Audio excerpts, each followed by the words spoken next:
First of all, I've got to advise you there are no fire alarms planned, so if you hear an alarm, there's a green sign over there, and we exit that way as quickly and as quietly as we can. Warm welcome to members of public who've joined us. A polite reminder that this is a meeting which is held in public. It's not a public meeting, but you're very welcome, as indeed are those who are joining us online. And on that note, I must apologise that at our last meeting, we had technical issues, partly, I gather, to do with the YouTube channel that we use. So on this occasion, we have two sets of backup, and indeed we're recording the session, so it will definitely be available when we finished online if the live streaming for any reason goes wrong. But apologies that that's what happened at our last meeting. Can I begin by asking people to introduce themselves just quickly round the table, because there are people who've not been with us before. I'm Mike Thorne, I'm the chair of the Mid and South Essex Integrated Care Board. Thanks, Mike. I'm Tom Abel, I'm Chief Exec of the Integrated Care Board. Good afternoon, everyone. I'm Giles Thorpe, I'm Executive Chief Nursing Officer of the Integrated Care Board. Afternoon, I'm Matt Sweetin, I'm the Executive Medical Director of the ICB. Hello everybody, I'm Claire Hankey, I'm the Director of Communications and Partnerships for the ICB. Good afternoon, Jo Cripps, Exec Director of System Recovery. I'm Dan Dorsey, I'm the Alliance Director for Mid Essex, which is Malden, Braintree and Chelmsford.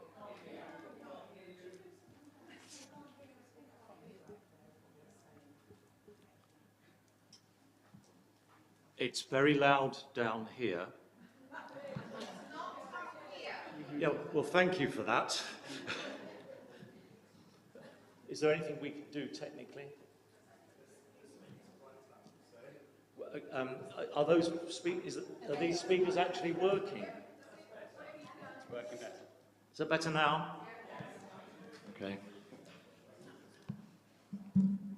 Hello, I'm Paul Scott. I'm the Mental Health Member. Is that loud enough? And Chief Exec of Essex Partnership. Good afternoon, everybody. Dr. Anna Davey. I'm the Primary Care Board member. And I'm Anna Bokobza, Director of Strategy at Essex Partnership, and today shadowing Paul Scott. Good afternoon, I'm Lucy Whiteman. I'm Chief Exec of Provide Health and one of the Provide members. Hello, Matthew Hopkins, the Chief Executive of Mid and South Essex Foundation Trust and the acute provider member of the board. Hello everyone, I'm Helen Garvey, I'm the Essex Neuro Rehab Lead. Hello, Emma Richardson, Director of Commissioning at Southend City Council. Hello, I'm Sarah Muckle, Director for Wellbeing, Public Health and Communities. Good afternoon, I'm Rob Percy, I'm the Exec Director for Adults and Health at Thurrock Borough Council. Hello everyone, Jeffrey Hossain, Associate Non-Executive Member on the ICB Board. Good afternoon everyone, Joe Fielder, I'm a Non-Executive Member on the ICB. Good afternoon, Samantha Goldberg, and Performance and Planning Director for the ICB. Pam Green, Exec Director for Primary Care and Alliance Director for Basildon and Brentwood. Afternoon all, Becky Jarvis, Alliance Director, South East Essex. Good afternoon, I'm Kate Butcher, I'm the Deputy Alliance Director for Mid Essex. Hi, I'm Emily Huff, I'm Exec Director of Strategy for the ICB. Good afternoon, Jen Caton, I'm the Chief Finance Officer for the ICB.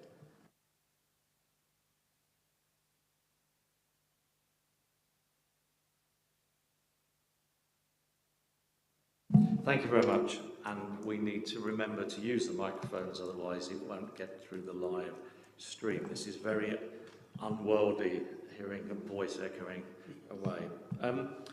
So our first item on the agenda is the Community Hospital Services Decision-Making Business Case. This is a decision which has been on a long road to come here.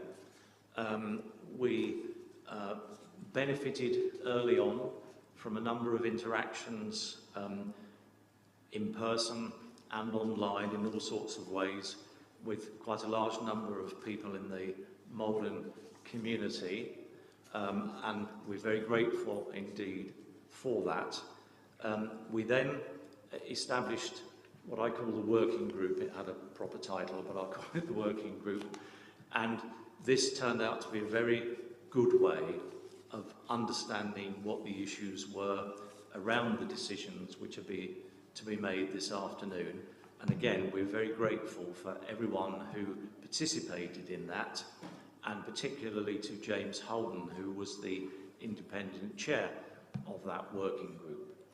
And I have to say, from that set of experiences, I think we all feel around this table that we've learned a lot about how, when we need to consult with people and come to decisions about change, how we can do it most effectively. So we've been on a learning journey, and we've learned from those interactions. So thank you to anyone who was involved in that. It's much appreciated, and it has helped us.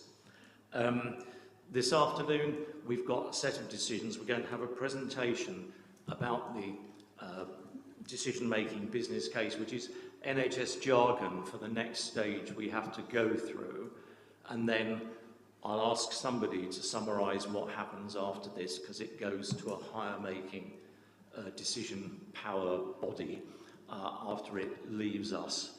But there shouldn't be any changes. It will be either, yes, I guess you've got it right, or you haven't, or we need more information, and so on.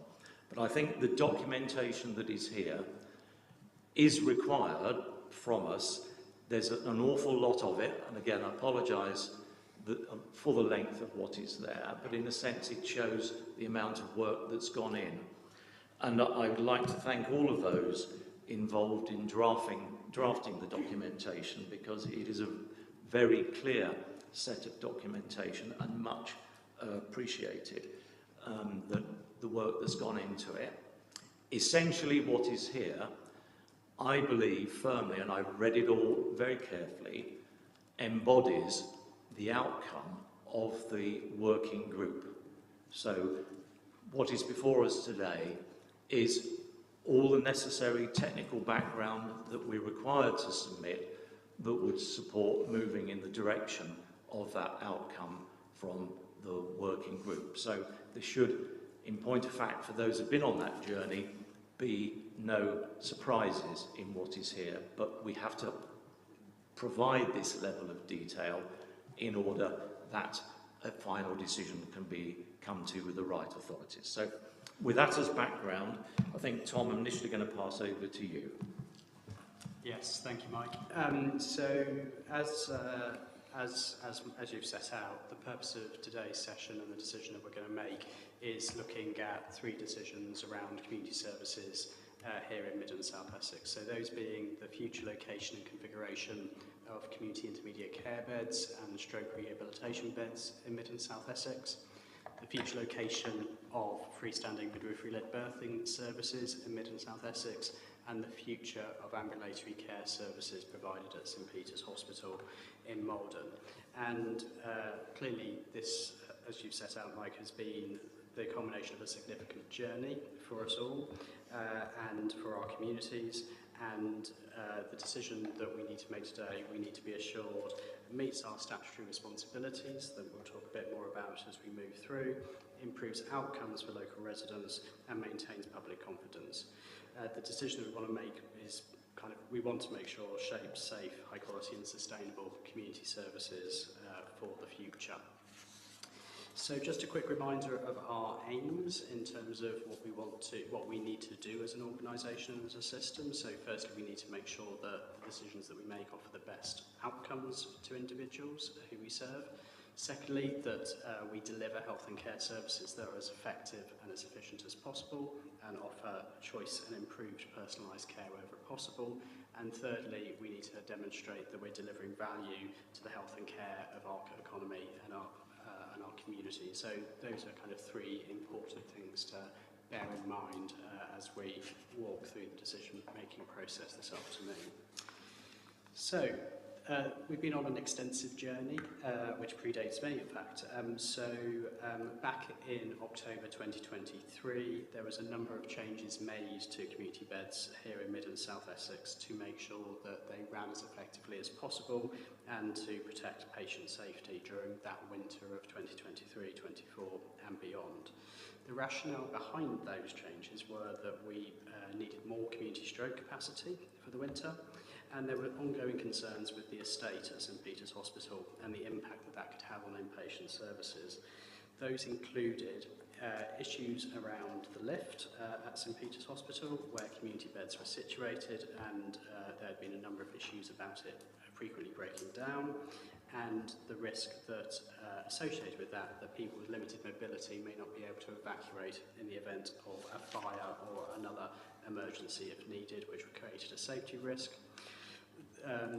As part of those changes and part of those risks, the number of inpatient beds had already been reduced to 16,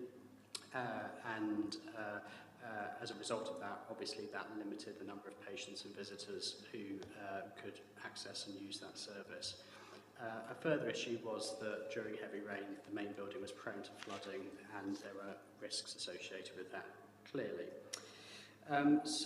As part of the wider changes, so the 16 stroke beds at St Peter's Hospital were closed in Malden, and 25 beds were opened at Brentwood Community Hospital. We also converted 6 intermediate care beds at Cumberledge Intermediate Care Centre in Rochford to accommodate the stroke rehabilitation patients, which increased the number of stroke beds at KIC from 8 to 14 and reduced the number of intermediate care beds from 14 to 8. That overall increased the number of available beds from 129 to 138 and increased the number of stroke rehabilitation beds, whilst slightly reducing the number of intermediate care beds. That obviously kind of was a significant process, and following that we moved into a consultation process on formalising the future shape of those services for the future, and so we can make a permanent set of decisions to make sure that we had safe and sustainable services. So this board will have seen the pre-consultation business case that was approved by NHS England, and we've obviously undertaken public consultation that was held during January 2024 to April 2024. In August, the independent review of that consultation and the feedback that we received was published, at which point, based on that feedback, we took a decision to pause the decision-making process in September, and we set up the Community Consultation Working Group to review the proposed changes and to review some of the areas of concern that were identified as part of that feedback that we received between January and April. We, as a board, obviously have considered that report from the Community Consultation Working Group, and that fed into a process by which we scored and reviewed the potential options, and we used that scoring on the basis to make recommendations. And as we kind of set out within the DMBC, that scoring process was undertaken from a clinical, financial and operational perspective with experts from within our system as part of that. And we also undertook appropriate assessments, including equality and health inequality impact assessments and quality impact assessments of the proposed changes. Following that, we then went through an assurance process with NHS England and external clinical reviews, and so this has gone through a number of steps to get us to today and to us making final decisions. I'm going to hand over to Kate now, who's going to talk a little bit more about the DMBC itself, and so over to you, Kate. Thank you. So the ICB is the accountable commissioner responsible for commissioning all of the services that are under consideration within this business case, so the decision-making responsibility sits solely with the ICB. Having said that, the document, the work that's happened and the recommendations within the document were developed by the Mid and South Essex Integrated Care System as a whole, and the document has been shared with the boards of Mid and South Essex Foundation Trust and Mid and South Essex Community Collaborative, so they're informed and aware of the recommendations and in support of them. It's also been to NHS England regional team for a final review, and they gave us some advice on additions to make before we developed the final version of the decision-making business case, and we've also sought legal advice throughout the process, and our legal team have also reviewed the document prior to it coming here today. As the slide says, the purpose of the decision-making business case is to enable the board to take an informed and evidence-based decision on the proposals on which it consulted. The DMBC is based on evidence that was compiled through the pre-consultation business case phase, the feedback from the public consultation, the recommendations that came from the community consultation working group, which we'll cover in more detail later on in the slides, and other relevant information that was gathered since the publication of the PCBC and since consultation. The DMBC includes an overview of all the feedback that was received and our responses to that feedback, information about the proposed options and service changes, potential impacts on the service changes and those impacts on service users, and how we plan to mitigate some of those impacts through implementation. It also includes the recommendations for each of the proposals for consideration, and it includes a section on how we'll implement the changes. Next slide, please. So if we just run through the proposals that we consulted on. So Tom's already talked through the rationale for the moves on community stroke and intermediate care rehabilitation beds. There was a clinical capacity task force that was responsible for overseeing the development of the options. We started off with a very long list that was then whittled down to option A and option B, which we then went on to consult on. In option A, there are 50 stroke rehabilitation beds at Brentwood Community Hospital, meaning that we'd have a 50-bedded specialist stroke unit there. This would mean that KIC would provide only intermediate care beds and not stroke rehabilitation beds. The stroke rehabilitation beds at St Peter's Hospital would permanently close, and there would be intermediate care beds provided, as there currently are, at Mount Nessing Court in Billericay, Thurrock Community Hospital and Housestead Hospital. Option B proposed that we created 2 smaller specialist stroke units, 25 beds at Brentwood Community Hospital, 22 beds at Cumberledge Intermediate Care Centre in Rochford. Again, it would mean the stroke rehabilitation unit at St Peter's Hospital would permanently close.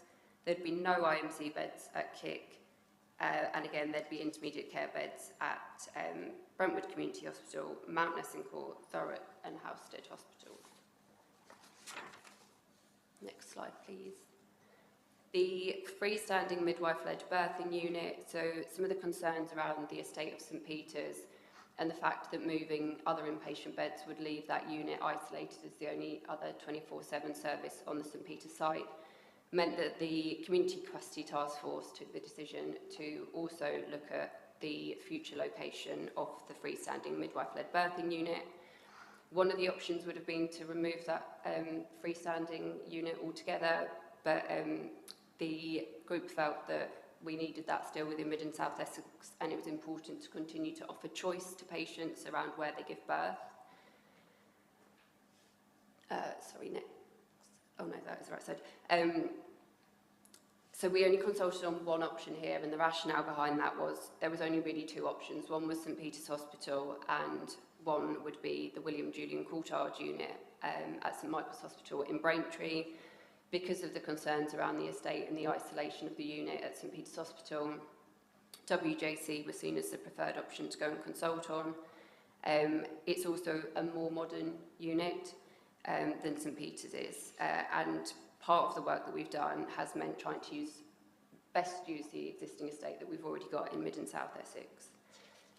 Worth just noting that any outpatient appointments, so ante and postnatal appointments, would remain at St Peter's Hospital. Next slide, please. So the task force also took the decision to look at all other services being delivered within St Peter's Hospital, primarily because of the concerns raised around the estate.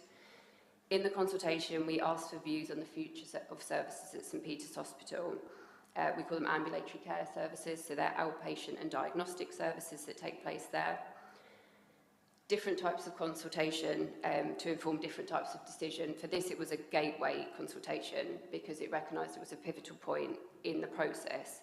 And the first decision that we needed to make was, will we continue to provide ambulatory care services at St Peter's Hospital or not. The consultation didn't include any alternative locations. At the time of going out to consult, we were still reviewing locations, and we also wanted to give the public the opportunity to feedback on any ideas they had about where we could deliver services from or how we could deliver services differently. And then I'm passing over to you, Claire. Thanks, Kate. I think you're doing the next slide, were you not doing? Oh, we've not got the strategy one and the consideration for proposals. We skip that one. No, that's her. Sorry. The key factors taken into consideration when we considered the proposals, we've got 4 domains that we looked at, so strategy, quality, estate and financial affordability. They have subdomains. Each of these subdomains has been looked at when we were coming up with the case for change, which is within the decision-making business case, and also when we went through the scoring and review process. So we look at demand and capacity. So it's important to ensure that we've got the capacity we need for now and for the future. We need services that are fit for the future. So do they meet patient needs, and will they meet patient needs in the future? Clinical case for change. So can we deliver high quality care in line with local and national guidance? Safe environment for care. Does the clinical environment allow for the delivery of safe and high quality care? Sustainable workforce, so it's important that we have the right workforce and we're able to retain and recruit staff. For estate, we need to use the best estate that we have available across Mid and South Essex and recognise that we do have issues with estate and with capital funding available for any new estate. And then financial affordability, so it's important to ensure that these services were affordable and give value for money for the integrated care system and for the public. Now over to you, Claire. Thanks, Kate. So I'm just going to take the board through the consultation outcome, which we did report back to the board in July last year when we received the actual outcome report. But just to remind you that the response to consultation we had, it garnered significant public interest, as you can see from the slide and the detail there. We had over 5,500 responses to the consultation survey. More than 570 people participated in face-to-face events, with a further 400 people attending the session hosted by Sir John Whittingdale, the local MP in Malden. All of the feedback was independently analysed and an outcome report was published first in draft and then for the board to consider, which it did so in July 2024 last year. If you could move to the next slide, please. So, as we can see from this slide, there were 5 key overarching themes that emerged from the consultation feedback report, based around the areas of strategy and the strength for the case for change, the clinical models and patient pathways, workforce and staffing, estate and travel and access. The community beds, the number of people likely to be impacted by the proposal was relatively small, around 2,080 people, so 0.17% of the population in Mid and South Essex would require the use of those beds. In terms of patient transport services, transfer from the acute to hospital inpatient beds would be, patients there would be eligible for patient transport, so the concerns were more focused on relatives and those visiting those receiving care. And then in terms of community stroke rehabilitation bed, there was a clinical requirement that beds were concentrated to ensure that the expertise was concentrated. So having considered all of those, all of the feedback that came through the consultation, as Tom mentioned earlier, the decision was then made to pause the decision-making process to allow further engagement and the establishment of the community working group. If we go to the next slide, please. So the community working group was established in October 2024 and led by James Holden, as already said. The working group included representatives from the NHS, from Health Watch and from the Save Malden Medical Services campaign group, as well as local councillors from various different authorities across Mid and South Essex. The group reviewed the consultation outcomes and the proposals over 6 months and completed their recommendations in March 2025.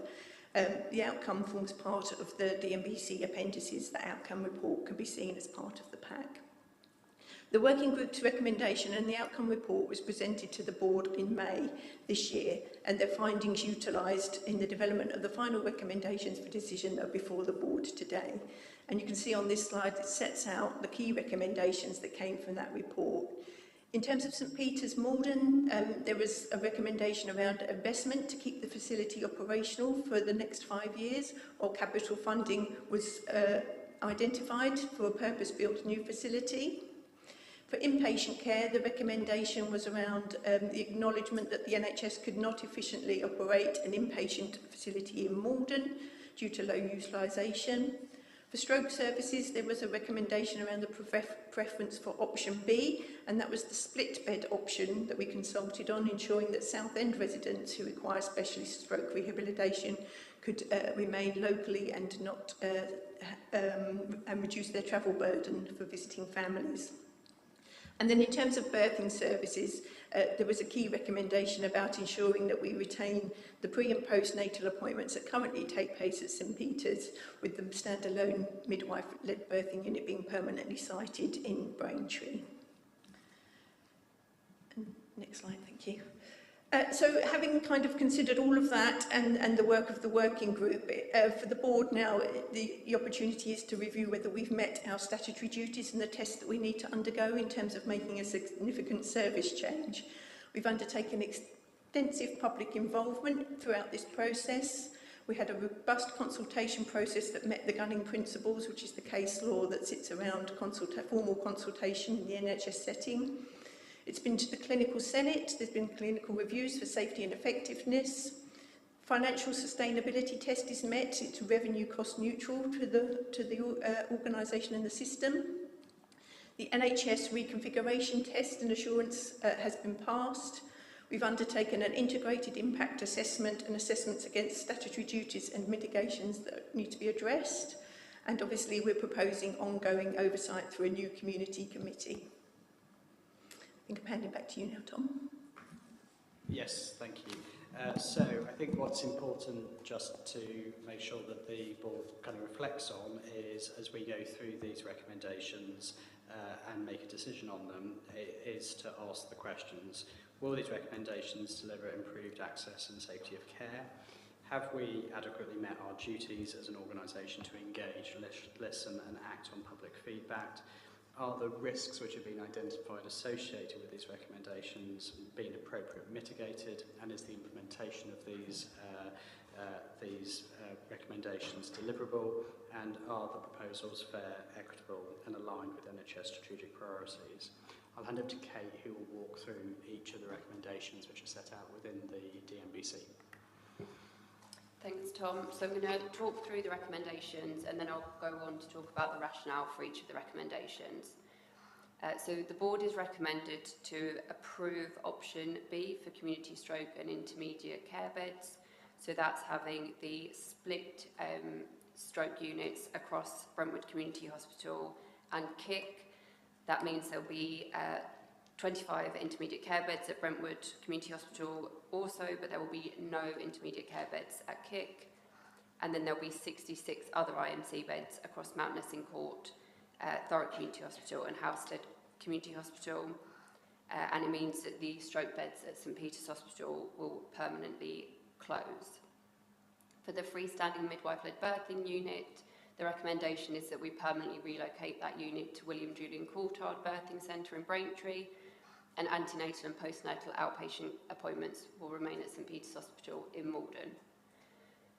For ambulatory care services at St Peter's Hospital, the services will remain in St Peter's for up to 5 years while we work with partners to develop a long-term plan for a new local health hub replacement for St Peter's Hospital. That is subject to a number of caveats which we will go through in the slides. So the rationale for the recommendation for community inpatient beds, we felt that they offer a safe and secure environment for care. They offer more choice and equity for stroke rehabilitation services across Mid and South Essex compared to option A. The capacity available meets the demand based on the demand modelling that was undertaken. There's less impact on the workforce as there's less upskilling and training required, and that's because the staff that currently work at Brentwood Community Hospital in the intermediate care ward would have needed to be upskilled to be able to deliver stroke care, whereas in this option they can continue to work in intermediate care.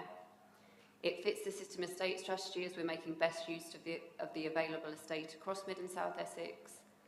There's less impact on staff and patients during mobilisation because it's more in line with the current arrangements that we have in place for community beds. It's affordable to the system. It was the preferred option from the consultation feedback, although recognition that the preference was neither option from the feedback. It's in line with the recommendations made by the Community Consultation Working Group. The integrated impact assessment did not favour one option or another. Both were felt to have mainly positive or neutral impacts on protected characteristics. Where there were negative impacts, we have outlined in the decision-making business case how we will mitigate against those.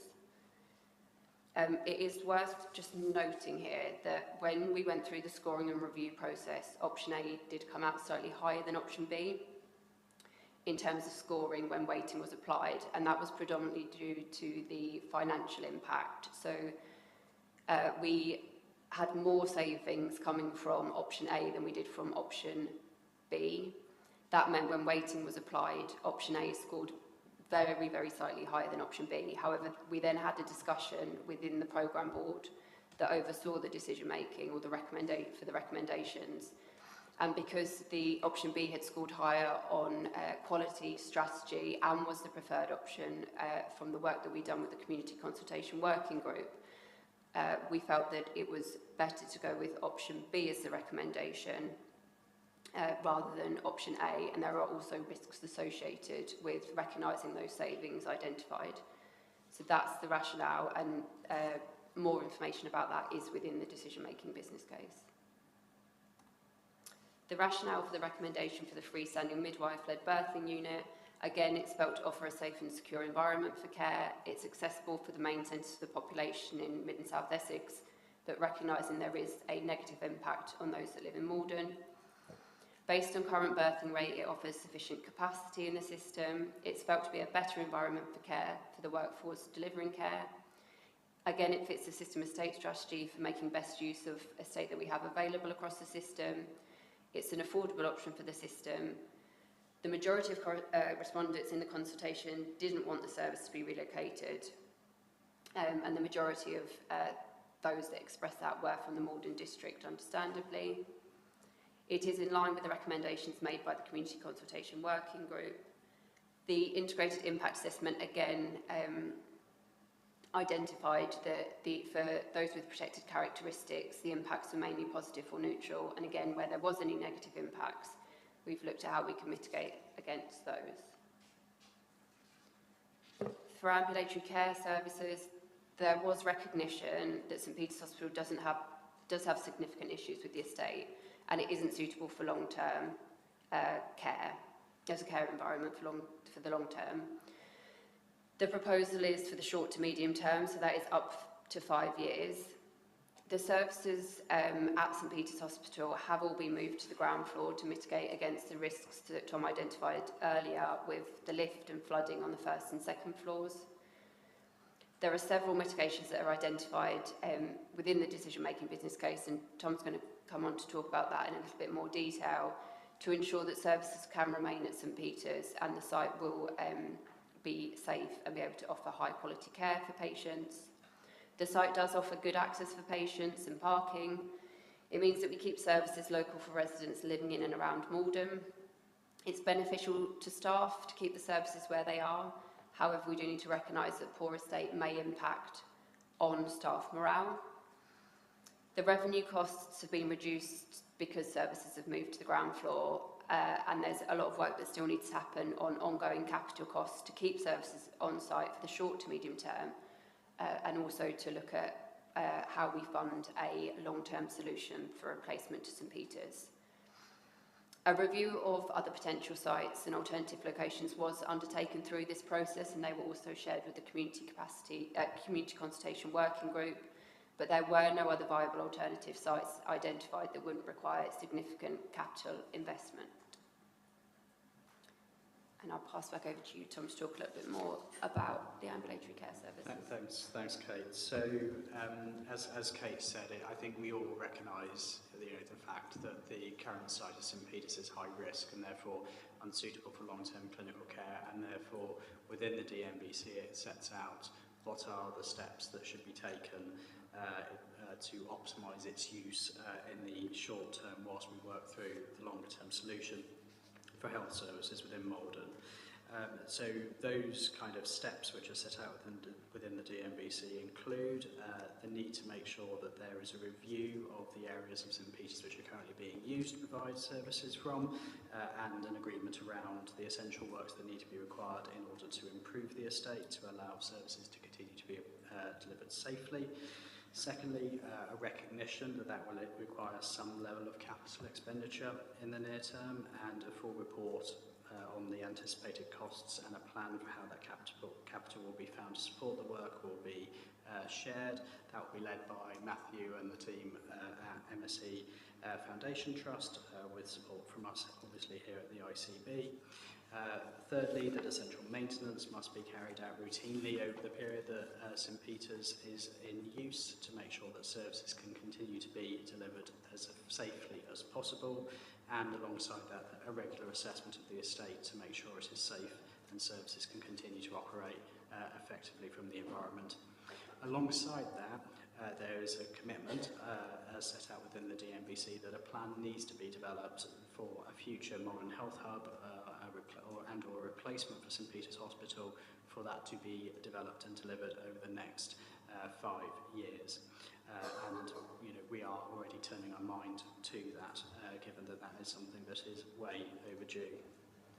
And then finally, alongside this, within the DMBC, it sets out the proposal as kind of developed by the Community Consultation Working Group to create an ongoing community committee in Malden who can work alongside the NHS to keep an eye on and review the service delivery within Malden, and equally input into any changes that there may be around service delivery in Malden, and particularly on the St Peter's site over this period of time. I won't go in detail through the risks and mitigations because they are all set out within the DMBC, but I think what's important to say is we have undertaken an extensive process of looking at the risks that are identified, which partly led to the initiation of this consultation in the first instance, but we have gone through those in some detail in terms of those risks and those mitigations, both in terms of the estate issues and concerns, and equally in terms of kind of any other service concerns or emergency preparedness issues or concerns. So, in terms of next steps following decision making, so this actually, Mike, is the final stage. So when we do make this decision, it will be the final decision, given that we've gone through the kind of assurance process with NHS England prior to coming here today. So, so the next steps would be following decisions of this board, ongoing oversight regarding the implementation of the recommendations as set out, moving forwards in terms of setting up the new community group within Malden to keep a watching eye in terms of service delivery in Malden, but obviously alongside that ongoing community and staff engagement. We will obviously be briefing those staff who are affected by these changes following this decision. And we will need to work together across the system to make sure that the benefits set out within this business case are delivered both for local communities and patients, but obviously also taxpayers. So I will pause there, Mike, and hand back to you. Thank you. So questions or comments from board members on what we've heard. As I said at the beginning, this is towards the end of a long journey. Geoffrey. Thank you, Chair. Can I add to what you say, which is to thank everyone who has been involved in this process. It's been a long one, and I think we've got a quite a comprehensive report for us to look through, all of the evidence base there and what the community also said and felt. So just to add to that. And I want to come to this from a resident perspective, what does it mean now and going forward? And I think one of the key things, when you have a difficult decision like this, how do we work together now and continue that process? And I think central to that is how can we trust each other again? That's really important because I think there's no doubt that some of the more difficult challenges remain ahead, and how are we going to be, what we've done now, how has that prepared us for that? So I just want to take one step back and perhaps ask our ICB executive any reflection, any of the learning centering around the trust, and to what extent we can give our residents the confidence that we are committed to that, not just now, but also, the community committee that has been discussed about. So that's my first question. If I can just push one more, is because there's two sides to this as well. Think of the workforce as well. People who will be delivering this, because that's another potential area where there might be difficulty and challenges. So my question there is, to what extent are we kind of being prepared? Because some of the solutions we've arrived at will be fairly challenging to deliver. They're good solutions, but maybe challenging. So if you take some of the distributed sites, for example, are we going to make sure that we manage those, we deliver on those sites to meet, what quite rightly our residents expect? Thank you. Thank you, Jeffrey. Tom? Yeah, sure. I might pick up the kind of the local community perspective, and then okay, if you've got some reflections on kind of the engagement with the wider workforce in terms of those people who are currently delivering services. So I think we've learned a lot through this process, both in terms of kind of, obviously hindsight's a wonderful thing, isn't it? But reflecting back in terms of, there probably was an opportunity when we set out on this journey to be clearer in terms of, in the case of ambulatory care services within Malden, where would those locations potentially be? And if not, did we need to go away and do some further work and some further thinking before bringing forward some of those proposals? I think that the model that we had developed, it was a, the model in terms of we followed, an engagement and consultation process. We got lots of views.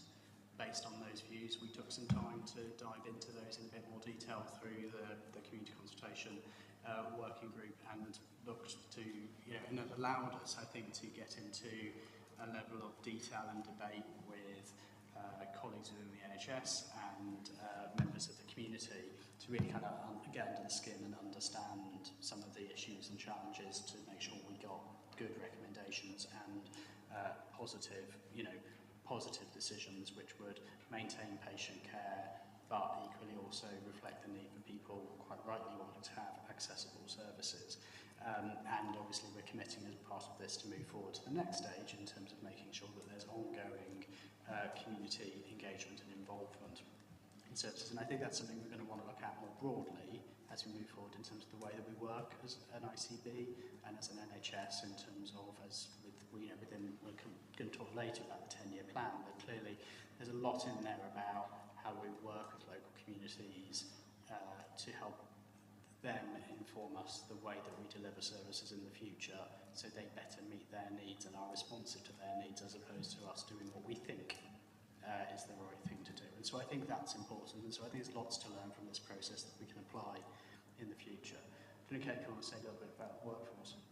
Yeah, so we have a workforce subgroup as part of the governance surrounding this programme of work. So we have the Community Capacity Programme Board, and then there's a workforce subgroup of that with leads from all of the services affected and their HR leads.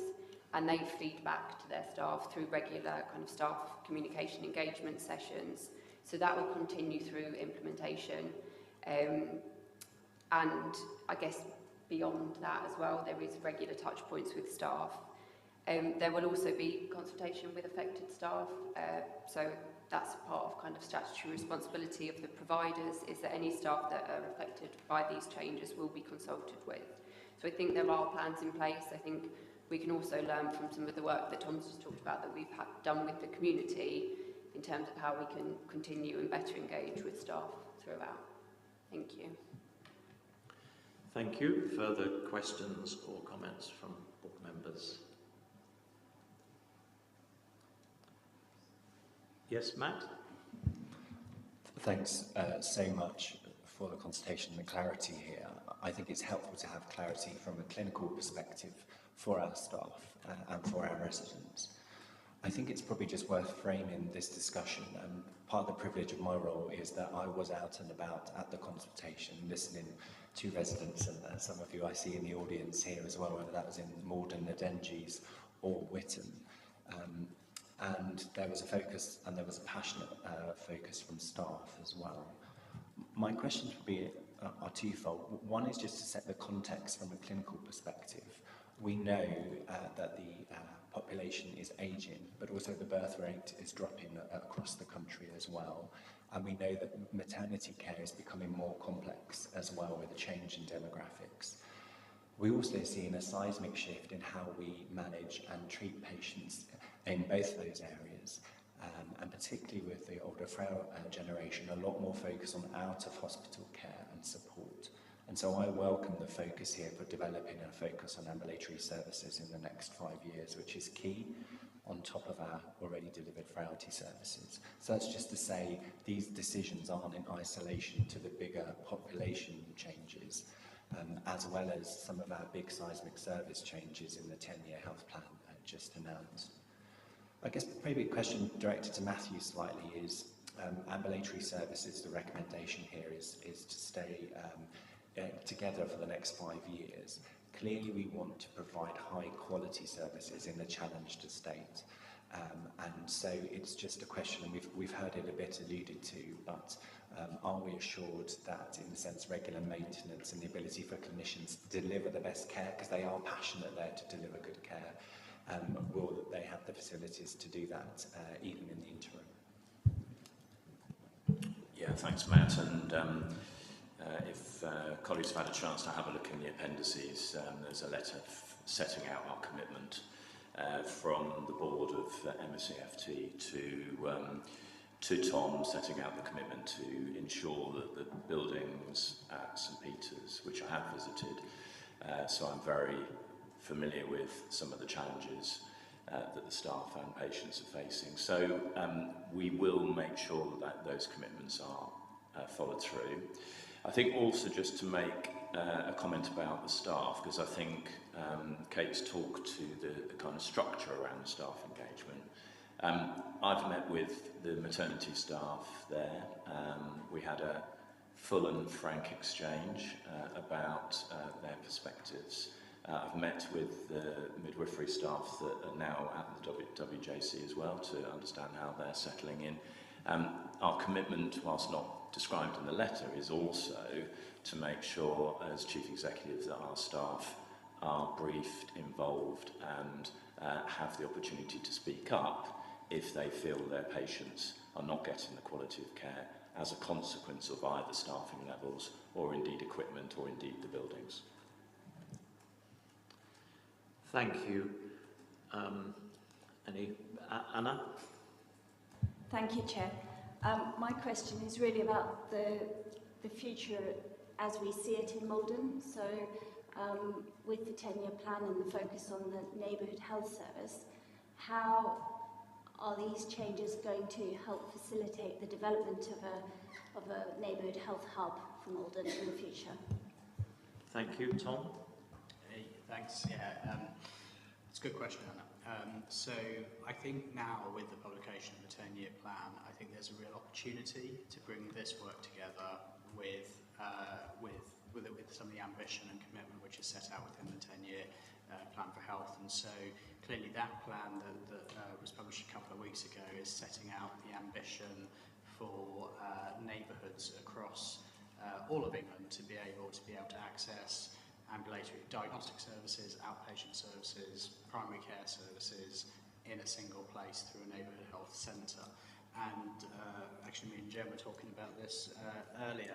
And Malden would clearly be a fantastic candidate for that, because actually we have a number of those services already being delivered in Malden, but we know that we have particular challenges around the estate, and it does definitely look like government is going to look at creating new routes and avenues towards being able to access capital funding.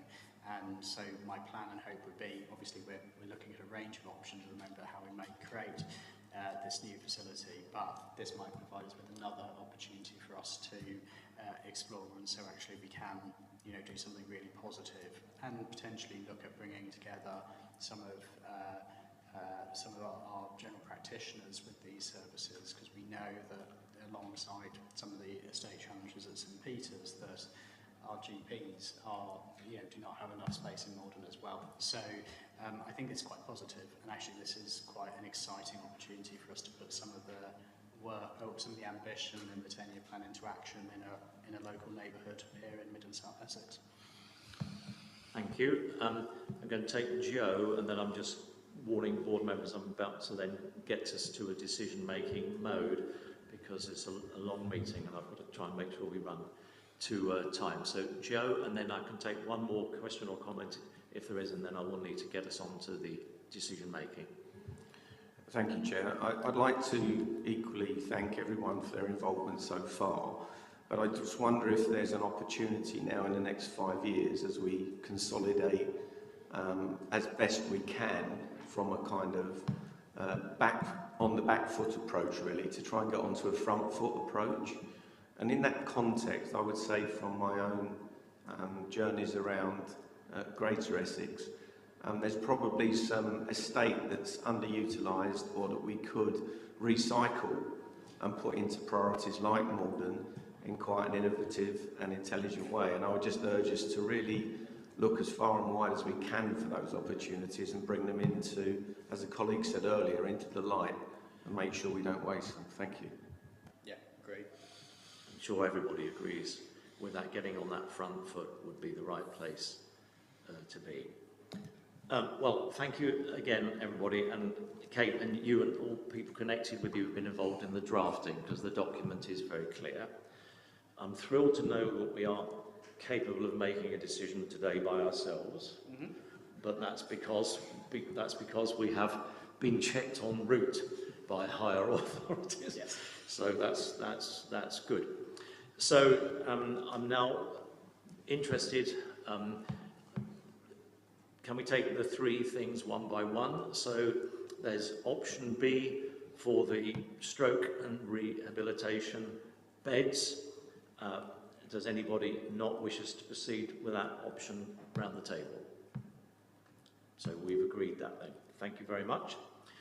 We then come to the relocation of maternity permanently to WJC. Again, is there anybody around the table who wishes to object to that? No, that's a decision then.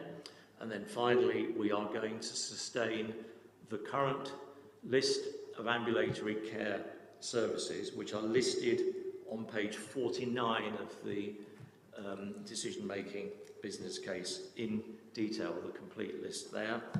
And we're going to sustain those for up to 5 years, and basically this is while we do some thinking to work out how to get things in a better state, where it's clinically safe, desirable, and all those good things, and we're not permanently worried about water and things coming in and, you know, making things very, very difficult. So again, does anybody wish to disagree with that around the table? So if not, that is a decision, and we will be getting on to that work in due course.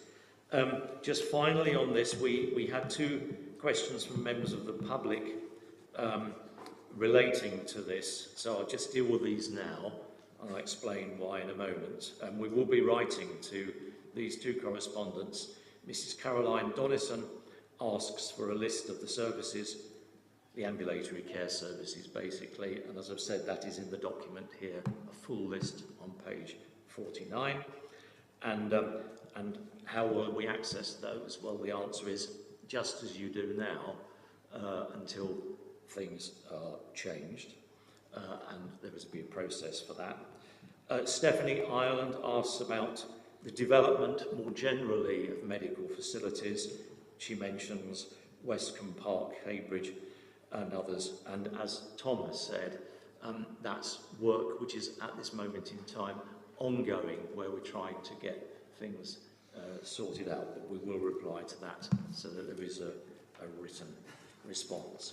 So I'm going to pause now just for a couple of minutes. I'm conscious that there may be people who've come to join us from the public who were particularly or only interested in this decision-making business case item. So if you wanted to leave because that's why you've come, you're most welcome to do so. I'll just have a couple of minutes pause for you to do so, and then we will carry on with the meeting because I am against time this afternoon.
Okay, colleagues, thank you. I want to move on now to the next items of business. Thank you.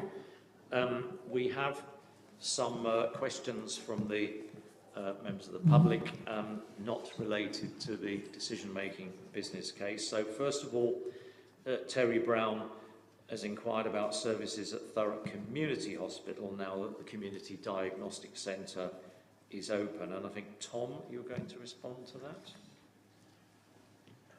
Yes, I can respond to that. So there was a number of detailed questions that Terry had asked around the services, and so we're preparing a full briefing for Terry that will be sent under separate cover after the board meeting. Thank you. Peter Blackman has asked, referencing an independent academic report regarding access to healthcare services in Malden and the Dengie and South Woodham ferries, and also what will the MSc ICB do to enable appointments for healthcare services to be mutually convenient to clinicians, patients and carers, and be easily accessible by private vehicle or public transport. And I think, Dan, you're going to respond to that.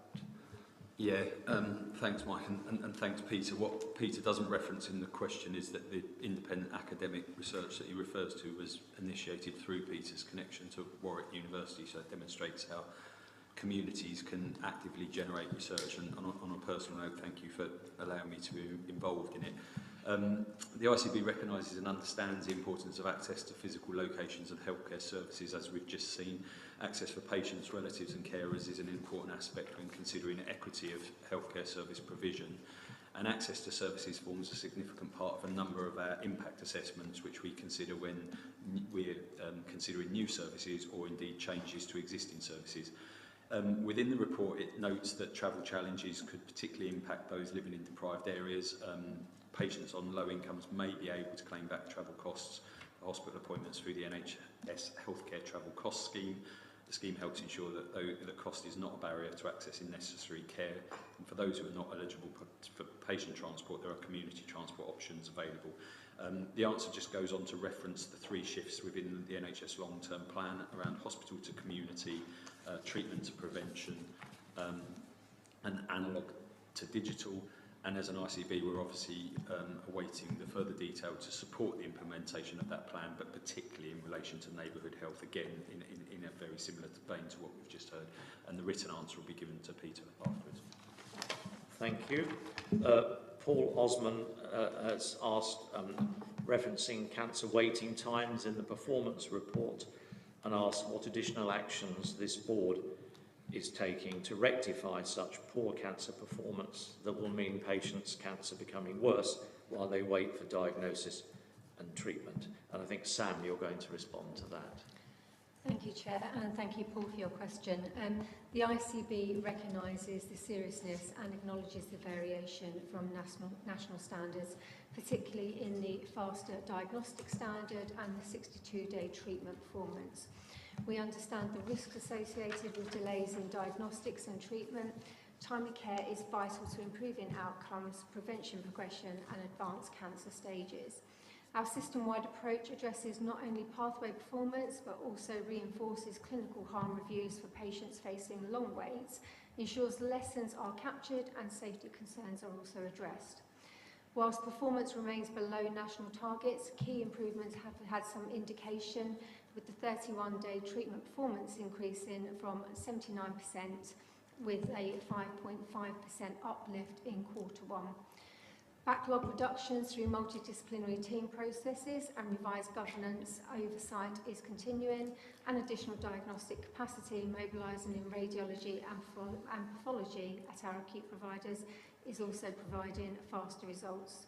To support ongoing recovery, the ICB is pursuing continued oversight through Cancer Task Force and system recovery groups, and pathway redesign increased direct-to-treatment models to reduce delay. We remain committed to improving faster diagnostics and 62-day treatment performance in conjunction with our acute colleagues, focusing on delivering meaningful change and protecting patient safety. Thank you, and I think we will return to this issue when we come on to the performance report later in the agenda. Paul Moorcraft asks, could you please confirm who will be running the Thurrock NHS Talking Therapist service from August the 1st onwards, and whether there is a plan in place to ensure continuity of care for both service users and staff? I think, Tom, you're taking this on behalf of Alex Meakin. Yeah, I am. Thanks, Mike. So I think we can confirm that arrangements are being finalised to ensure the continued delivery of the Thurrock NHS Talking Therapy service from the 1st of August onwards. It's important to note that this is part of a wider procurement that's currently in standstill stage, and so we're unable to provide specific details which might prejudice any decision. Our priority within the ICB is to maintain continuity of care for all current service users, to make sure that they maintain their access to talking therapy provision with minimal disruption. Equally, we also want to make sure we provide stability for staff wherever that is possible. In the meantime, we will continue to work with the current provider of the service and other stakeholders to ensure continued service delivery, and will communicate any changes when we can. Please be assured that continuity of care and staff wellbeing remain central to our planning and decision making around these services. Thanks, Mike. Thank you, and thank you to all of those raising those questions. So now we come on to the approval of the minutes of the previous Part 1 meeting on the 15th of May. I've a couple of minor changes I've been notified of. They are just minor changes in wording, but important. We were, for example, on one item talking about something that's a statutory function of the ICB. It's not a statutory function, but we are under legal requirement to respond to something. So it's just a slight change of wording for that. And there's a typo in another item. So 2 small changes there. Subject to those changes, are people happy to approve the minutes? And you'll remember silence is 110% support. Thank you very much. There's no matters arising other than things which are coming up later on the agenda. Has anyone got any other matters they wanted to raise? If not, thank you. On the action log, there are 2 outstanding actions. The EDI high impact actions, we've deferred that to the September board because this was going to be a busy meeting with the decision-making business case, and also an update on direct enhanced services, which we will provide at the September board, and then I think, so to speak, we'll be up to date with our actions. Okay, thank you. And talking of action, so at I think our last meeting, the question was raised about our neurological services, and I think Helen, you are here to tell us and update us about what is going on in neurological services. Very good to have you with us. Mike, if it's all right, I'll jump in first, if that's okay, and then hand over. I just do what it says here, and it does say you're first. So sorry. Okay, that's great, and again, thank you, Helen, for joining us today. Thank you to the Essex Neurology Network, who contacted the ICB, as Mike said, back in April, May time. We've responded to your questions within the paper outlined today. But just a few things for me to bring out before we hear from Helen. Firstly, we are very much aware of you. Thank you for highlighting that, in fact, 200,000 or so of our population will be infected by a long-term neurological condition. And as a clinician who runs a Parkinson's clinic, this is close to my heart as well. I also wanted to inform you that our neuronavigation team are very much contributing to the neuroscience strategies. We do have clinical leads across our system involved with some of the East of England work. And within our medium-term plan, there are senior responsible officers for our programs, and some of them do involve neurological conditions, for example, stroke. In fact, we've just had an hour's discussion on the business case, particularly around stroke rehabilitation for our population as well. So I hope you can see our commitment in that zone. And finally, I am the Senior Responsible Officer for Specialised Commissioning at the ICB, where very much neuro-rehabilitation is being discussed. And the workup of improvements in service will be coming through our joint committee in the future as well. That being said, what we try to do here at the board is bring to life the paper, i.e. we want to hear from clinicians who are delivering services to improve the health of our population. So I'm delighted to invite Helen, our very own Helen Garvey from the ICB, who's a clinician that works in the neuronavigation service. And Helen is going to tell us about a patient journey. Yeah, thanks, Matt. Good afternoon, everyone. I'm Helen Garvey, and I'm the neuro rehab lead for the Pan Essex Neuronavigation Service that's hosted by Mid and South Essex ICB. So in the support of the paper, as Matt says, we wanted to share a patient journey, demonstrating the support that the ICB through the Neuronavigation Service gives to individuals with neurological conditions that require input from our service. So it's a small service. We cover the whole of Essex. So I'm the lead of the service. I'm a speech and language therapist by background, and my colleague Jack is a physiotherapist. And it's really key for us that within the team we've got the clinical knowledge and expertise to be able to inform the pathways that we commission and make those commissioning decisions that need to be made for this complex group of patients. Now I've got the clicker. Hang on. So this is an outline of our typical pathway for someone who comes through our services, and it's across the whole of the system. So this was a 42-year-old man who was admitted to the major trauma centre. So the major trauma centres are a regional service. So this patient was in Addenbrooke's, but we also have links with the Royal London Hospital because of where we're located. We go through both of the networks. So he was admitted following a road traffic accident or collision, we're not allowed to say accident, in which he suffered multiple injuries, including a traumatic brain injury. So initially he had some time on the intensive care unit at Addenbrooke's and was then transferred onto the ward and then the rapid access to rehab ward, which is a 6-week pathway that's part of the major trauma commissioned pathway. And following which he had referrals made for the level 2B rehab, and I'll cover the levels of rehab shortly as well. And then at the end of the 6-week pathway, he was transferred into a level 2B rehab unit, where he received daily input from occupational therapy, speech and language therapy and physiotherapy to work towards his own identified goals. And then part of that pathway is then he was referred to local authority colleagues for support with discharge. And just a little bit more about the process from us at each of these stages. So our service were informed about him on admission as someone who was likely to require specialist rehab, and that's either by the specialised commission services, which is known as level 1 rehab, which is the high intensity, high specialism that people can access either at the Coleman Centre in Norwich, or also there's a number of London services that can be accessed, or the ICB commissioned level 2B rehab pathways, which is what we was identified for this individual. So once we knew about him, we have 2 weekly calls with the trauma coordinators at Addenbrooke's for updates on how he's doing, what's his level of need, what's the most appropriate pathway for him. And for us, it's really important that we identify that early, because what we hope is with time that things will improve, but if his needs continue to be high, we need to get him into the right place at the right time so that he's not waiting in the inappropriate settings once he's medically well.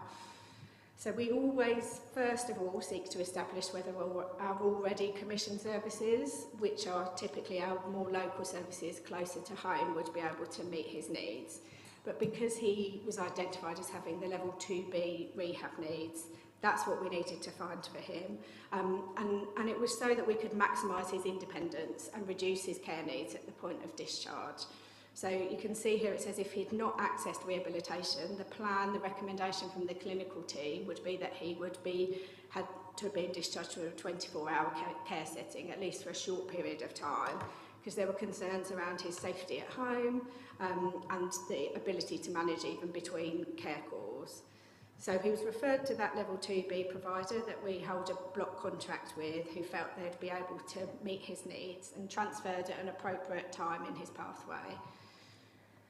Then during that pathway we continue to be involved, so at 4 weeks there's a review meeting that was held to identify any potential barriers to discharge and ensure that the right agencies were involved in supporting him. So social care colleagues were involved at that stage, and then he was discharged home. So you can see there's a big change from that 24-hour care to a discharge home. I'm just going to cover in a little bit more detail that what his needs were at the point he was admitted to rehab and how these changed following an 8-week period of intensive rehabilitation. So the table summarises this, but you can see that he was requiring a really high level of support for moving around. He couldn't get out of bed, he wasn't able to walk, and he really needed to be able to walk home, wasn't appropriate for a wheelchair. There were a couple of steps he needed to get in, so we would be talking about him living in a microenvironment at home without being able to get in and out if we didn't access the rehab. By the end of his 8 weeks, he was walking with a frame, short distances, and independent, going up the stairs with the rail and a stick. So that made a really significant difference to him. And then the other part of his needs that we needed to look at were from the brain injury was around his cognition. And when we're talking about cognition, we're talking about his thinking, his planning, his reasoning skills, and the impact that these had on his communication. So initially he had quite limited insight into the fact that these things had been caused by his brain injury was causing him some frustration, some anger. He had psychology input as well in the rehab setting to help him to understand the impact of the brain injury. But it also meant that before he went into rehab, he needed support with planning everyday tasks. So things that you and I do every day without even thinking about it. Making a cup of tea, having a shower, doing all of those things that he needed to be able to do as a 42-year-old man who was functioning well before this accident. So by the end of his rehab stay, there was improvement in all of these areas. It allowed him to be more independent or use the strategies taught in his rehab placement to be able to reduce the impact of these difficulties. We're not going to fix everything in 8 weeks, but you know, his memory improved to the point he could use some external diary to manage remembering his appointments and things like that. So these changes in this sort of impairment level had a really positive impact on his function. And that brings us on to his own goals. So what did he want to be able to achieve? He wanted to be able to walk. He wanted to be able to have a conversation with his friends and family. These were goals set at when he was admitted into the rehab unit. To be able to return to work, to be able to just send a text message or an email that he'd found really difficult. So he was sending things that didn't make sense to his family and friends. He could use the phone, but it just didn't make any sense. And just to be able to return to living at home. So again, all things that we all do every day without thinking about it. He was initially reluctant to go to the rehab unit. So I've got a bit of a quote from him at the top there, because the level 2B units that we commission are out of area, and we get this quite a lot. People don't want to go, but by his review meeting, I always wonder whether the unit have paid people to say this. They're like, oh, it's brilliant here, I love it. He did really well there. So it's not ideal that he went out of area, but he was recognition of the fact that it was a short-term pain really for a long-term gain for him. He did have some ongoing needs. As I say, we don't fix everything in 8 weeks, but what we could do is transition him from the health-led services into other services within the community. So part of what we do is work really closely with our local authority colleagues, so the physical and sensory impairment teams from Essex County Council were involved with him, because they are the specialist team with the expert knowledge of how to support someone with a brain injury. So you would look at his needs and think he doesn't need a package of care in a standard way. He can get up, he can get washed and dressed, but he had Care Act eligible needs around accessing the community, developing and maintaining personal relationships and accessing work. And we know from the research that people with brain injuries are the incidence of unemployment, relationship breakdowns, being involved in the criminal justice system are really high. So if we discharge without any of that support around them, the rehab becomes irrelevant really, because they don't get the support they need. So it was really important for us, and is really important for our service, that we work with local authority colleagues to manage that risk at the point of discharge. And they're much better at managing risk than we are in healthcare. They're much better at supporting that risk. And that's a really positive thing to see. And then finally, I just wanted to share some additional outcomes for the patient, but also for the service and our system. So with us being involved at an early point, we reduced the need for him to be repatriated into one of our local hospitals. And what's positive about that is if we move people lots of times who have cognitive impairment, we know that their outcomes will be worse because they're being moved around, they don't know where they are. Also, it means that we don't have to bring someone back into one of our acute beds that can be used for something else. So being involved at that early point really helps to manage the flow through it. And we linked in also with the discharge cell, which is now not called that anymore, the integrated transfer of care hub. There we are. So they will ask us, does this patient really need to come back? And I'll say, no, they've got a rehab bed in a day, so don't bring them back into our system. And also, that, as I've talked about, the calls that we have with the physical and sensory impairment teams are invaluable for us in making sure that patients have something next. We also linked him into Sports for Confidence and Headway, so working with our community voluntary sector partners, because we can't keep them forever in the health system. We need to that's what the point of rehab is to get them back to having their independence. So that is all from me. I don't know if anyone's got any comments or questions. Okay, just a couple of minutes. I mean, that's an incredible case study, and if you would kindly put those slides into circulation so that we can have them and keep them, that'd be marvellous. Thank you, but it's very impressive. Jeffrey and Joe, and then I must move us on, just because, and Giles under the wire, and then I must move us on. Oh, really?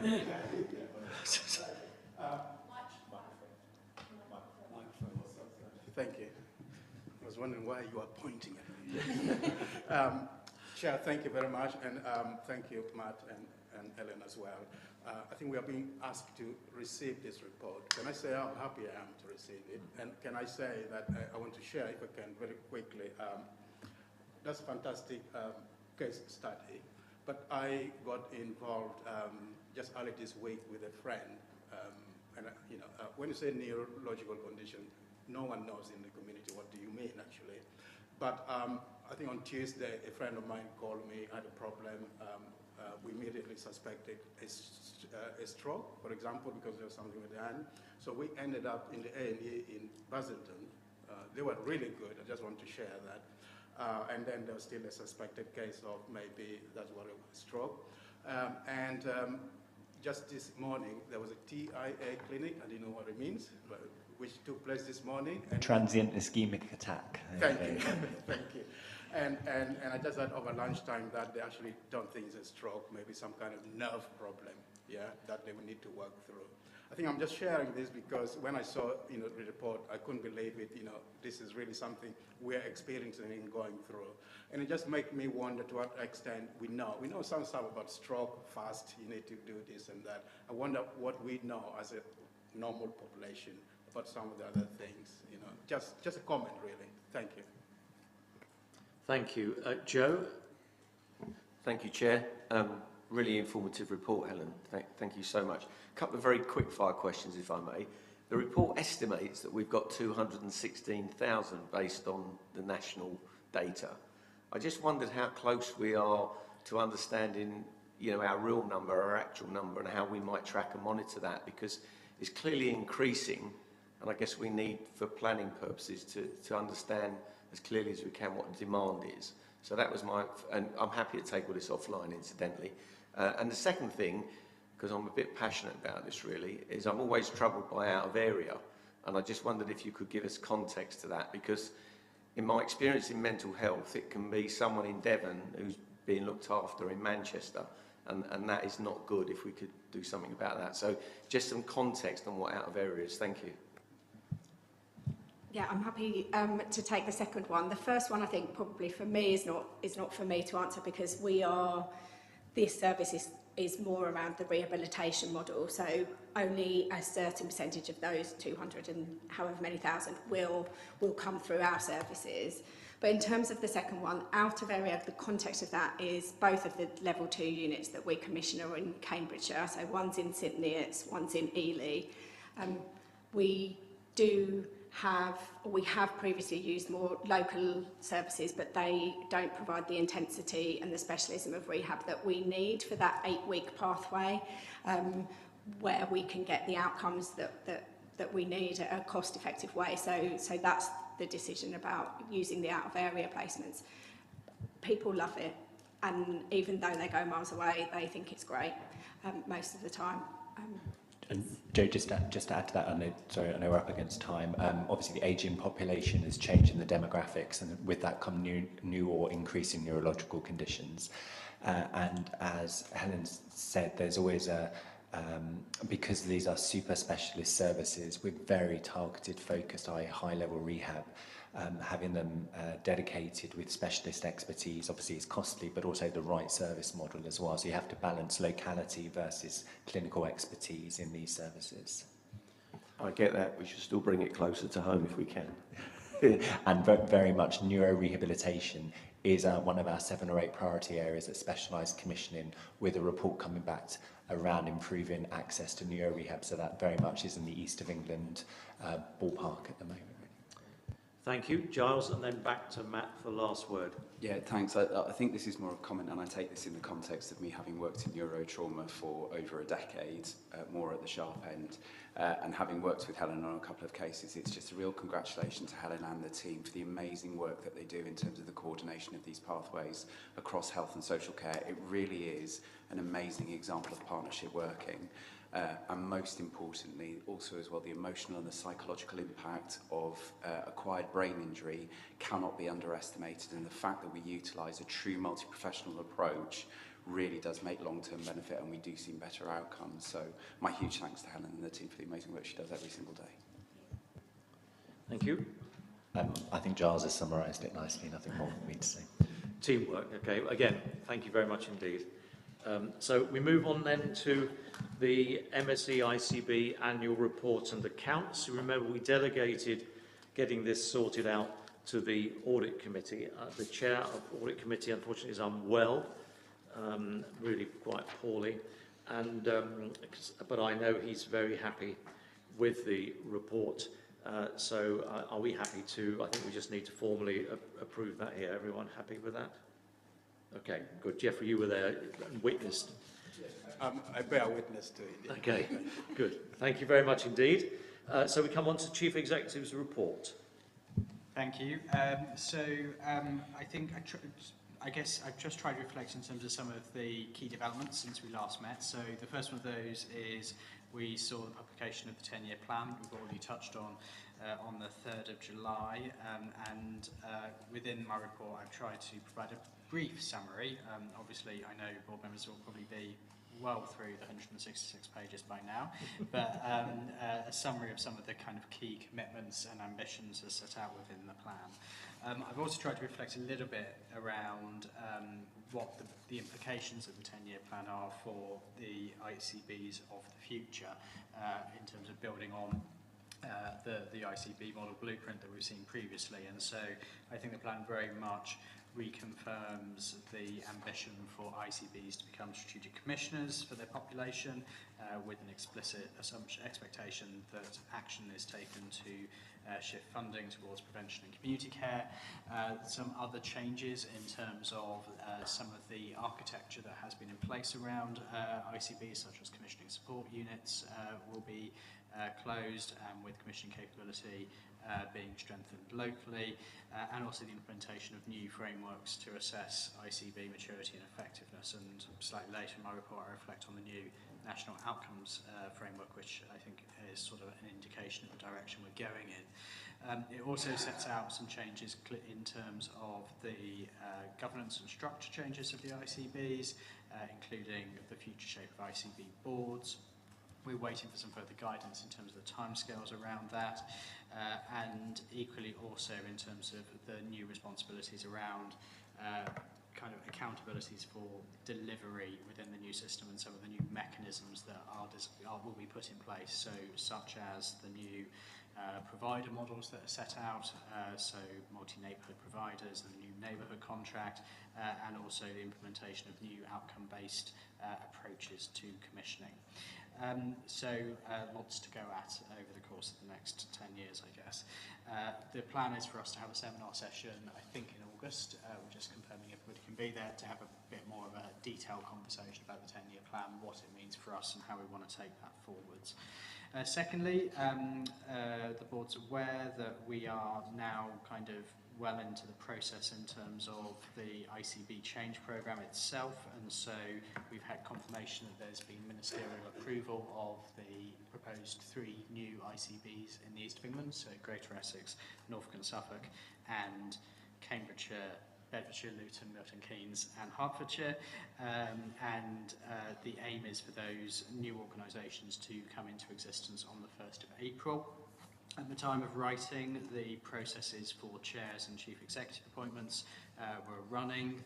They're now in the final stages of approval up the line, and so once we've got ministerial sign-off for those appointments, we will obviously confirm that to partners across the system.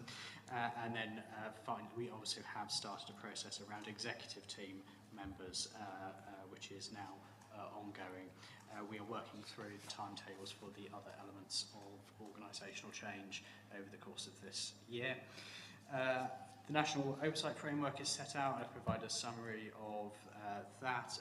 Interestingly, I think one of the things that I did have tried to draw out within the plan is that although ICBs will not be segmented through the oversight framework for this year, there is a significant change actually in the way and the measures against which ICBs will be assessed against.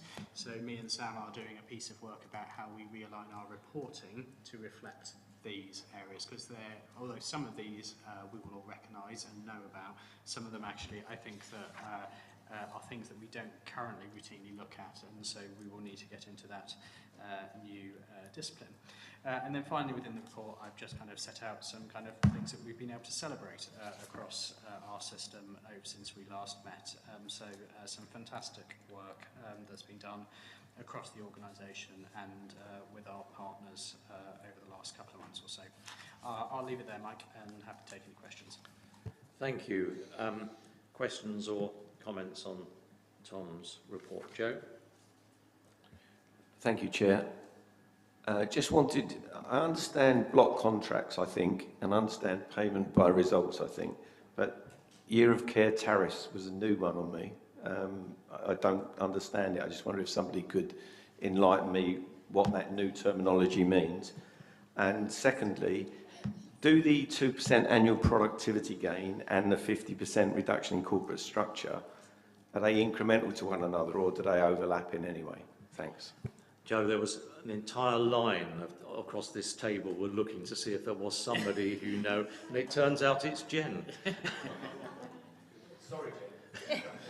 It's fine, Joe. I think so. We are still waiting for more information on what the year of care tariff could mean. I think it's going to try and take its roots from things that we know already, like the maternity pathway. So where you have an episode of care that has a start and an end, and actually the money can follow the patient around in that respect. So you could start your care in one place, be transferred, and actually the money will flow. So we're still waiting to understand. They are being used in some parts of the country, but we haven't got any in our patch at the moment in terms of year of care tariffs. When we know more, I think it will be quite helpful if Sam and I work together in terms of what that means for how we're reporting performance and activity and finance through the F&P as well, because there's a whole move back to kind of best in class, best case tariffs, all of those kind of things as well. So still lots to work through. At the moment, the focus is, like I say, on the blocks, unpicking the blocks, and the huge national agenda around making sure we know what we're paying for before we start changing how we're paying for it, I think, at the moment. Thank you for Hopefully I did. And the 2% efficiency versus the 50%, I think they're directly related. So the 50% reduction on ICBs is a pure cut, running cost reduction, so cash out in terms of spend. Obviously, I think the 2% efficiency will be built into, as it historically is, the way that funding's allocated to ICBs and obviously through tariffs and other contractual arrangements. And so I think it's a planning assumption that we'll need to bear in mind as we move into kind of a refresh of medium-term planning on a greater Essex footprint going into the new financial year. Thank you. Rob and then Geoffrey. Yeah, thank you, Mike. And Tom, thanks for the paper. It's really interesting. It's a little bit like an onion, isn't it? The more, every time you see kind of another paper around the NHS plan, there's another layer of it. It becomes a little bit clearer, actually, but there's lots of layers. I suppose the question I'm really interested in, obviously, there's lots of really productive stuff for us to potentially work across health, social care, voluntary sector in delivering this. I think it's potentially really exciting. So if I was looking from the outside as a member of the community, the bit I'd probably be asking if I'm a Thurrock resident is that one about establishment of neighbourhood health centres in every community 6 days a week. Does the government giving any kind of clarity as to what they think a community looks like at the moment or not? No. A little bit, actually. I might have been better fair. So if you look at neighbourhood is the sort of the new terminology, and so what's being described. So if you take the two contracts, so the neighbourhood contract and the multi-neighbourhood contract. So the neighbourhood contract is being described as being for about a population of around 50,000. And with, I think, a general expectation that we would look to align PCNs and integrated neighbourhood teams to those neighbourhoods. Now, I think we need to probably do a piece of work across Essex to agree what are our neighbourhoods, and what alignment do we have currently in terms of the footprints of local service provision to those neighbourhoods. And so I think that's something we're going to need to pick up and work across Essex to agree and develop. And then the multi-neighbourhoods are talking of kind of populations of north of 250,000. So probably what we would have described as alliances or place potentially would be something along those lines. The way I could conceivably see it work, say within a Greater Essex context, is that if you divide the population of Greater Essex by about 50,000, you end up in somewhere around about 40 neighbourhoods, and you would then look at our places potentially being ultimately the footprints of our new unitary authorities once those boundaries have been agreed. So I think we've got a bit of work we need to do over the next kind of period of time to. I think agreeing neighbourhoods is actually the more important thing we need to do at this time whilst we wait for the LGR work to work its way through, because we can assemble those neighbourhoods up into place in due course, can't we? So yeah, I hope that helps. Thank you. Geoffrey? Thank you, Tom. Yeah, I think this is one of the best summary I've seen in terms of capturing everything. So thank you for that. I've got a couple of questions, I think. And I know all of this is still developing. I think the first thing is maybe just to pick on what Rob has just said around the neighbourhoods. And, the VCS, for example, they've been working at the neighbourhood level all this time, and then to some extent the NHS and others are joining them in that neighbourhood, if you like. So what's the thinking there, and what's the commitment there? That's the first question. But linked to that also, what is this telling us so far as we know about the wider role of the VCS? And I'm thinking around the assembly and the alliance, and it may well be we're not there yet. So that's kind of first set of thing. The second thing I've got is on the ICB focus on prevention and community care and supporting that, which is kind of something many of us have been waiting for. So to see it there, should we get excited is the question, or is it all still? Because that would be really good if we could get that to be realized.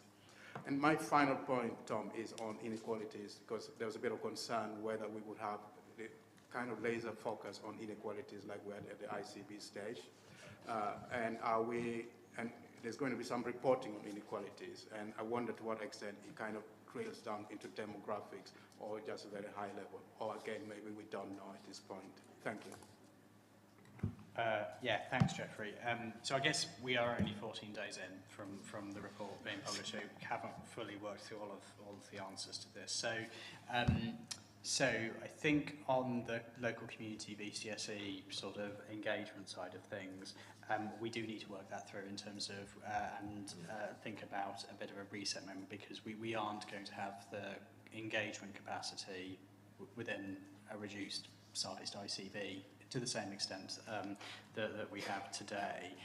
But there are already great organisations working out in our neighbourhoods and in our local communities, and so we need to think about what other partnerships we can potentially develop with them, I think, in order to develop that insight. And actually that's probably better for local communities as well, because they're not having to tell their story multiple times to us, but we do need to do some work on that. And equally, I think there's some strategic work we may wish to explore around the VCSE sector more generally, to look at the interactions that the NHS, local government, other partners are having with the sector, to say, is there a way that we can do that more effectively? I think on prevention and inequalities to a certain extent, clearly the the new strategic commissioning approach is going to be very much one which is data-led and outcomes-focused. That kind of comes through, I think, strongly in the 10-year plan, and I think that's something to be welcomed. And so if you're taking a data-led approach and a pathway-led approach to the way that we understand the priority areas that we want to work on and the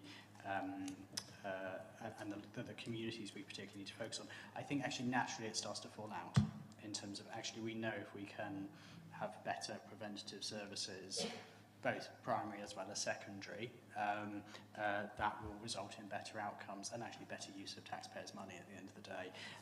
And equally, we should address inequalities by doing that. And I think by working on the new footprints and things like this, opportunity to work with Sarah and Krishna and colleagues in terms of again bringing together the work we're doing in the health service with the work that the great work the public health colleagues are doing in an even better way than we're doing so far. So I think there's a lot of opportunity, and also we've got some really good practice that we can build on, I think, across Essex. Thank you. I need to move us along now. Thanks for the report. And Tom, what I would say is it's marvellous that you used the word celebrate achievements here. I mean, we are in a circumstance led by our government that just about every single job in the ICB is under threat as we sit here, because we don't know where the future will go until we go along there. So it's nothing short of a miracle that these successes are still there to be reported on, and we must thank all of our colleagues for keeping going, no matter what the surrounding situation is. So thank you everybody around this table and those not here for that hard work. It is much, much appreciated, and thank you for sticking in there and at it, because that's our job, but it is appreciated that everyone is doing so. Thank you. So we now move on to the quality report, and Giles, that's you. Thank you, Chair. I'm happy to take the report as read. Key points to highlight within the body of the report, of course, is the update on regulatory activity within our system and the support that we continue to offer Mid and South Essex NHS Foundation Trusts, and also to highlight key quality risks to the board during the month of June. To provide an update in relation to the National Maternity and Neonatal Investigation, which was mentioned by the Secretary of State, there has been no determination of the 10 trusts that will form part of the national investigation, although MSCFT was mentioned initially in the media. The determination of those trusts is yet to be concluded, and there are conversations being held between the Chief Nursing Officer for England and the Secretary of State at the current time. In relation to infection prevention control, just to note that there have been some recent cases related to tuberculosis and rabies. These are unique in nature, and we have been liaising with UK Health Security Agency to ensure wider public health is maintained and that appropriate screening and monitoring regimens are in place. And in relation to safeguarding, particularly focused on babies, children and young people and mental health, we do recognise the ongoing challenge in supporting children and young people who are presenting with emotional dysregulation to the emergency departments of the acute hospitals within our system. A Safeguarding Risk Summit was commissioned by the Children's Safeguarding Board in Essex during May, and agreed task and finish groups are underway with a focus on children who are transitioning from children's services to adult services, and also those children presenting with neurodivergence. We will be expecting feedback, and I co-commissioned this with the chair of the Safeguarding Board on the proposed actions, and we have meetings now planned for late July and October. And one other piece of information to inform the board, as we won't be meeting formally until September, of course, is alongside the 10-year plan, Penny Dash has also published her recommendations in relation to quality oversight for the future, with 5 key areas of conclusion around the reshaping of quality, balancing experience against safety, and 9 key recommendations. So I would advise board members to please review that report. Within the context of the ICB, we'll be reviewing those recommendations and seeking ways to enact those alongside national teams. Thank you, Chair. Thanks. Any questions or comments? Matthew? Yeah, thank you, Chair. Sorry, Giles, slight correction to your report. It's the 7th to the 9th of May, not June. Apologies. Thank you. Yeah, thanks. Well, Joe, sorry. Thank you, Chair. Just one quick one. I always understood, and this may be really out of date, but I always understood we were rabies-free in the UK. So I'd be interested, do we know the source of that? And Yes, we do know the source, but we do live in a global environment. So it was an individual. The rabies case was not sourced from the UK, it was an international traveller. Be careful who you stroke while you're on holiday, or what you stroke. Well, doesn't you get it from scratches and bites, don't you? Okay, thank you very much indeed, Giles. I was just looking at Sarah. Is the CQC outcome for your social care, is that public? Yes. So we should congratulate you on You can congratulate me, yes, but I'll pass it on to the future. if you see what I mean. Yes. We should record it in the annals because it's a tremendous outcome. And we wait with bated breath to see what the outcomes in Southend and Thurrock are too. It's probably just worth mentioning then, isn't it? That, so yes, Essex, as Sarah said, is published, so that's in the public domain now, is good. Southend were inspected on site 2 weeks before Thurrock. We have both a position whereby Southend have received their draft report and are making comments at the moment. We have just received our draft report in Thurrock, and so we're getting that period whereby everything's kind of embargoed. It's all in confidence because we've got to get comments back, and of course it's not public until the CQC publish it on their website. But the reason I mention it is because whilst you may have noticed there was about a wait for a year or so for Essex to get published, the whole process, because I mean they were started in December, it's just published now. I think you can anticipate the Southend and Thurrock will be a lot quicker. So I think by the end of the summer, by the end of August, I think we'll be looking at a roughly timescale. We look forward to hearing about that in due course. Thank you, Rob. So on to finance performance report, and we deal first of all with finance in the order that they are in the report. Thank you, Mike. So yes, as you say, we've got the first report for 25-26 in the pack today. So this is a statement of our position at month 2.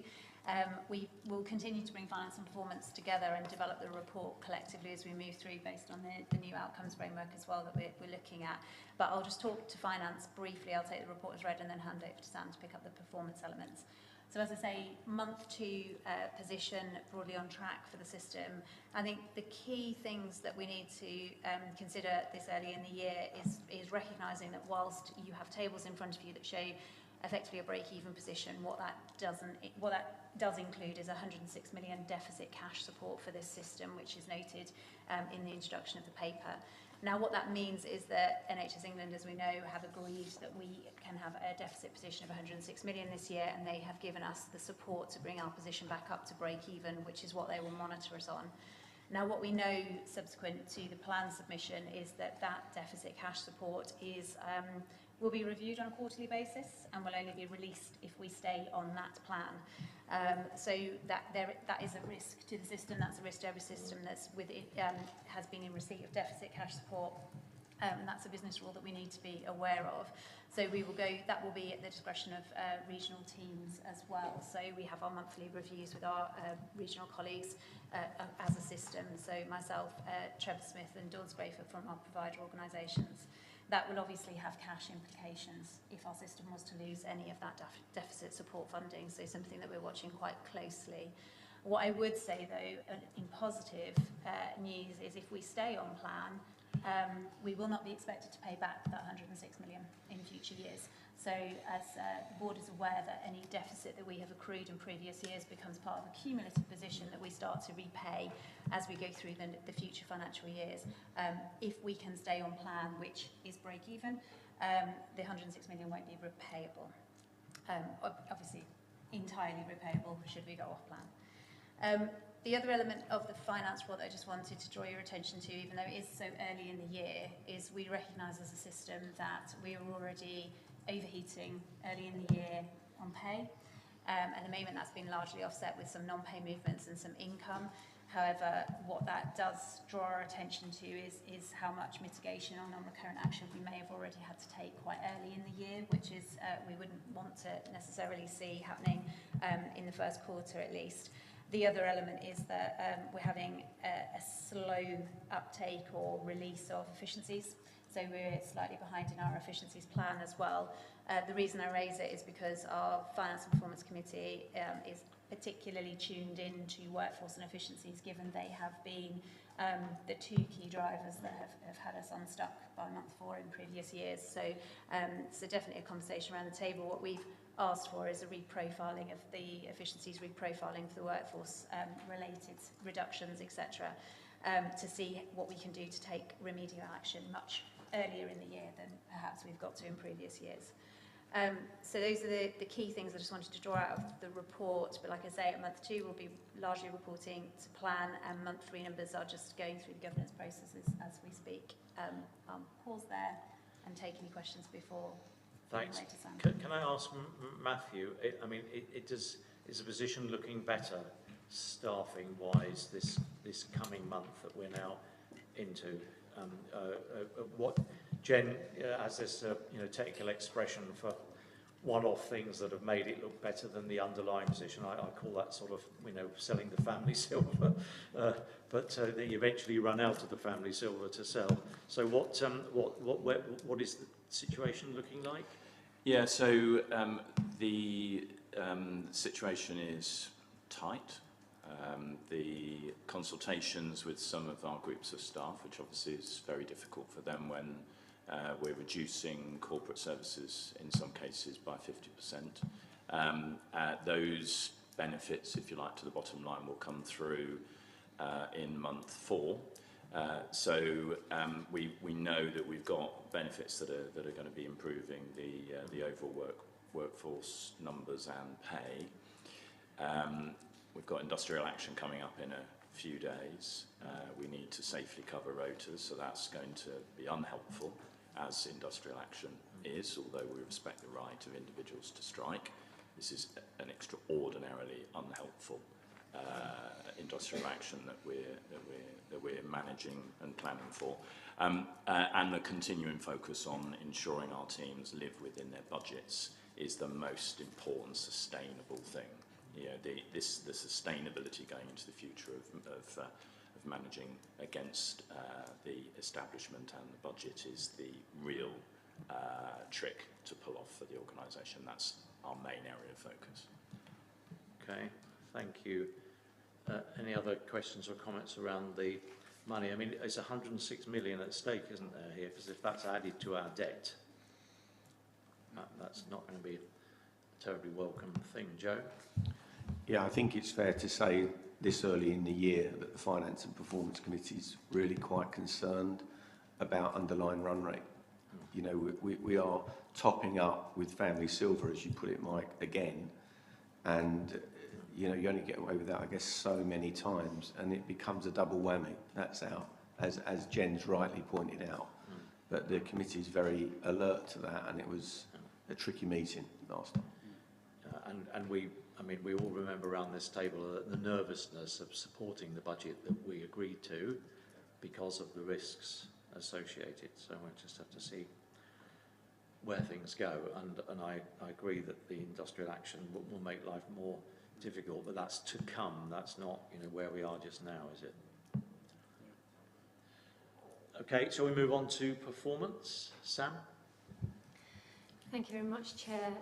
As indicated at the start of the meeting, ICB continues to work in collaboration with partners, giving that strengthened governance and oversight to emergency care, cancer and elective domains. From a month 2 position with regards to urgent emergency care, ambulance handover below national standard with 8%, currently delivering 82% of patients handed over within 30-minute threshold. And from an A&E performance, we are 6% short of trajectory, delivering 71.9%, and that's patients seen within 4 hours. However, positively, I would like to report to the board that the UEC Oversight Improvement Programme within MSEFT has really embedded in month 1, and we're seeing some really positive green shoots. So for month 4, we are on trajectory for delivering that 78%, and we've seen that improvement deliver month on month. So clearly moving into a more positive position, that sustainability is key, and recognising some of the risks that Matthew's just indicated in relation to industrial action. The ICB continues to remain focused on supporting colleagues and ensuring that as a system we are working with our medium-term plan, and we're concentrating efforts on optimisation of out-of-hospital urgent care capacity, aiming to reduce pressure on our acute settings and really maximise our overall urgent care pathways and system resilience.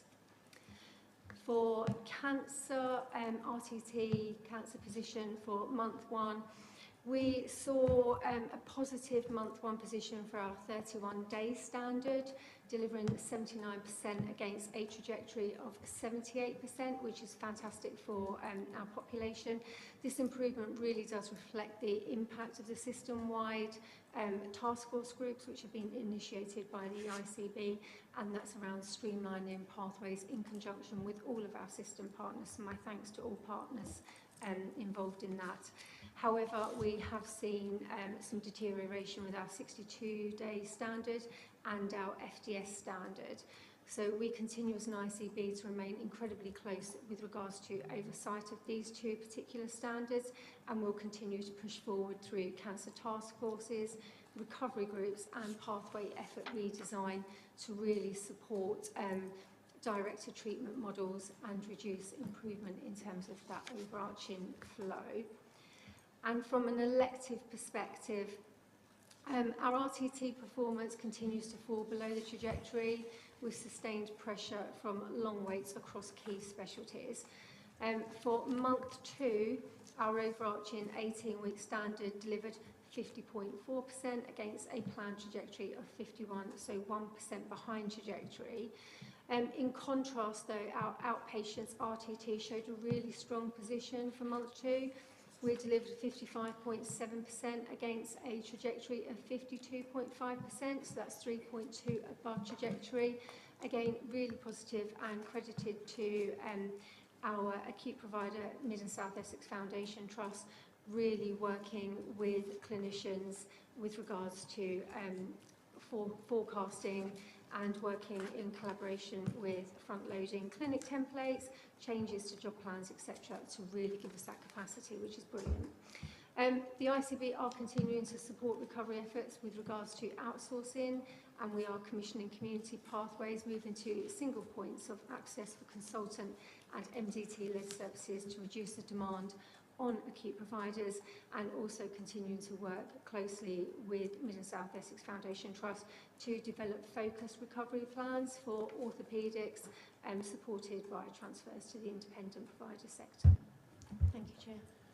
Thank you. I just wondered whether or not we from time to time kind of tinker with these reports to just reflect current concerns and things, reorganise them.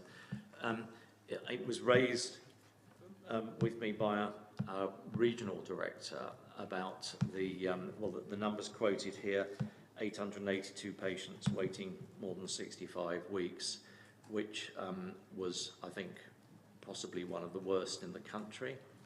And then on the 52 weeks, some similar. Now, I think when we've got information like that, it ought to be somehow embedded into the report so that we really know where we sit, and it shouldn't then come as a surprise to us that is the situation, if it still is. And I guess why I was a bit surprised, because at one point I thought we'd all but eliminated the 65 plus weeks. It had come down to sort of, you know, the only people left were those people who wished to defer their treatment because it suited their arrangements. Do we know what's sort of happened, what's behind it all? Shall I take them 2 questions? The first, in terms of the report, Chair, we've had a conversation, Joe and myself, in relation to making sure that we do have some real key metrics that are highlighted in the report, and we will reflect that in the performance and finance reports for August. And we will also work in terms of our new framework to ensure we've got our reporting trajectories and overarching standards present. With regards to the 65-week waiters, we did commit to colleagues that we would have 0 waiters of 65 weeks by the end of Q1, that being the end of June 2025. That has not been the case, and we continue to work with our acute provider to further eliminate that. We have had deep dives by each of the specialties, so we understand what the issues are by specialty, and we'll continue to progress that. There's no underlying reason why what was, at one point almost 0, if theoretically 0. Yeah. Also, Chair, I think the commitment to eradicating 78-week waiters was almost 0.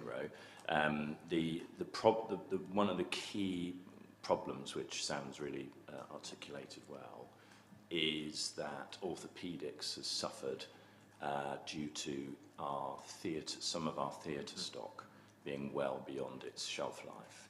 So we've had 2 operating theatres at Basildon Hospital unavailable for now 10 months, and the cumulative impact on that has led to a significant challenge in the elective orthopaedics waiting list, which is a significant chunk of the numbers that Sam has reported there.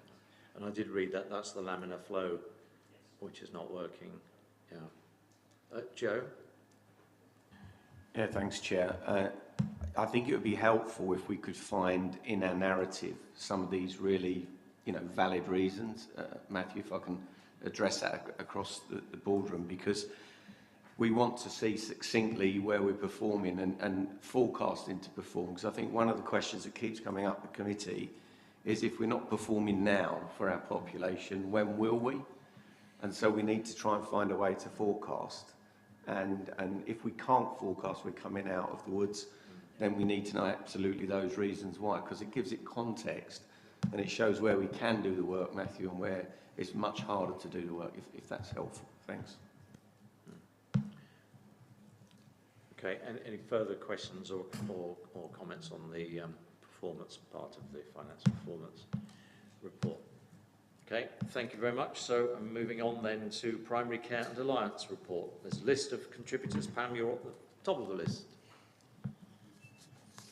Thanks very much. I'll take the primary care piece and then hand over to Becky for the Alliance space. And if it's okay with you, Chair, we'll ask Anna Davey, our clinical support to this area, just to talk briefly about the GPPC and the progress so far that isn't contained in this paper, because things have moved on a little bit more. So there has been a lot of work nationally around quality and variation within primary care, and we've been working with national teams to doing national returns around tackling unwarranted variation within primary care, which I know is quite often a debate for this board. How do we reference that? So I hope taking the paper as read will give you the indication that that now is being addressed nationally as well as locally through the EDEC process, so the electronic self-declaration process, as well as new dashboards that are being developed with extraction of data from the EDEC and other sources. So we're working as a primary care team within the medium-term financial plan governance to ensure that we get the best value from primary care and support the progress into what we have seen from the 10-year plan, that neighbourhood health model. There's a lot of progress within our podiatry, I always got a podiatry when I'm here, sorry, pod providers. I don't know why it happens only here, sorry. I'd like to draw attention to the support that dentistry colleagues from the community and from commissioning have been giving Sam in the support around pathways for cancer patients, head and neck, as well as the waiting lists around complex dental procedures that can be done in the community. I think that signals a significant bridging of that gap between primary and secondary care services, and it should be celebrated, the work that's gone on in that space, and the executive committee's support to that piece of work, building on the successful model that we had around care home, the care home pilot for dentistry, which has been a real success, and subsequently we're currently commissioned. We've also addressed the estates challenges, and there has been the small capital funds around improvements to properties overseen by the ICB and deployed out to practices now. So that progress is happening, and that's outside of any usual 106 monies, and it was an increased fund that we got. So really I'll take the paper as read and take any questions once we've spoken about the Alliance progress. But notably, since we last met, Anna, we've had the formulation of the GP Provider Collaborative, which really is part of that neighbourhood health development programme for the future. And Anna, if you could just give us a sort of sit rep as to where you are now, that would be brilliant. Thank you very much, Pam. So yes, I'm pleased to say that the GP Provider Collaborative for Mid and South Essex met formally for the first time 2 weeks ago, and it was a really good place to be. Probably 18 months of intense work to get us to that point. And I want to thank the ICB for their support, and also our local medical committee for their ongoing support in the creation of the GP Provider Collaborative, with a clear vision to strengthen the voice of general practice in the system and to support the delivery of the neighbourhood health service for the future. We have agreed that the initial focus of the GPPC needs to be in utilising all of the resources of general practice to support left shift and to look at bringing care closer to patients and into primary care. We are keen to see a neighbourhood health service that is primary care led for our system. We are looking forward to working with GPs in North East Essex and West Essex to create a Greater Essex GP Provider Collaborative. And the GPs particularly want to focus on improving the relationship with EPUT and the provision of primary care mental health services, and also prepare to support the rollout of the obesity weight management services around the GLP-1, so the weight loss jabs, because we see that as being a really important step forward in prevention of ill health for the future. So yeah, we are there. We are a system-wide group. We have a substructure which represents GP provider boards at all 4 place levels. And we have reached through our PCN clinical directors to every practice in Mid and South Essex. So yeah, we're on the way. Thank you, Pam, for your support. So just to touch on and build on, and I think it's important to just focus, Chair, you said earlier on around the work that continues whilst we navigate this change process, and the paper is a snapshot of that. That alongside supporting the medium-term plan and the continued rollout of integrated neighbourhood teams across Mid and South Essex, just a few things to celebrate. That with support and agreement from partners across South East Essex Alliance, including Southend, Essex County Council, Castlepoint and Rochford local authorities, we submitted an expression of interest to join the Coastal Navigators Network, which is a national programme set up as a result of the CMO report, Turning the Tide, just recognising the extent to which health inequalities are compounded in coastal communities. The EOI was successful, so that's really positive, with a focus on healthy neighbourhoods, which in essence will give us the best foot forward in thinking about neighbourhood health, but also thinking about care technology. So really thinking of that strategic shift from analogue to digital. And there's a lot we can learn across both Essex and with Southend and wider Thurrock around how we are using digital in that space.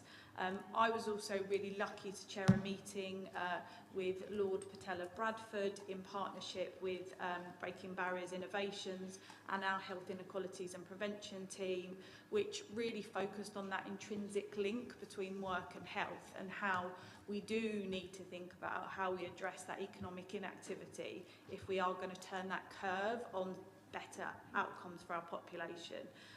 What that's led to is increased system support around the Connect to Work programme, but we've also submitted another EOI which we hope will be successful to try to gather some more investment into how we support people into employment into the Greater Essex area.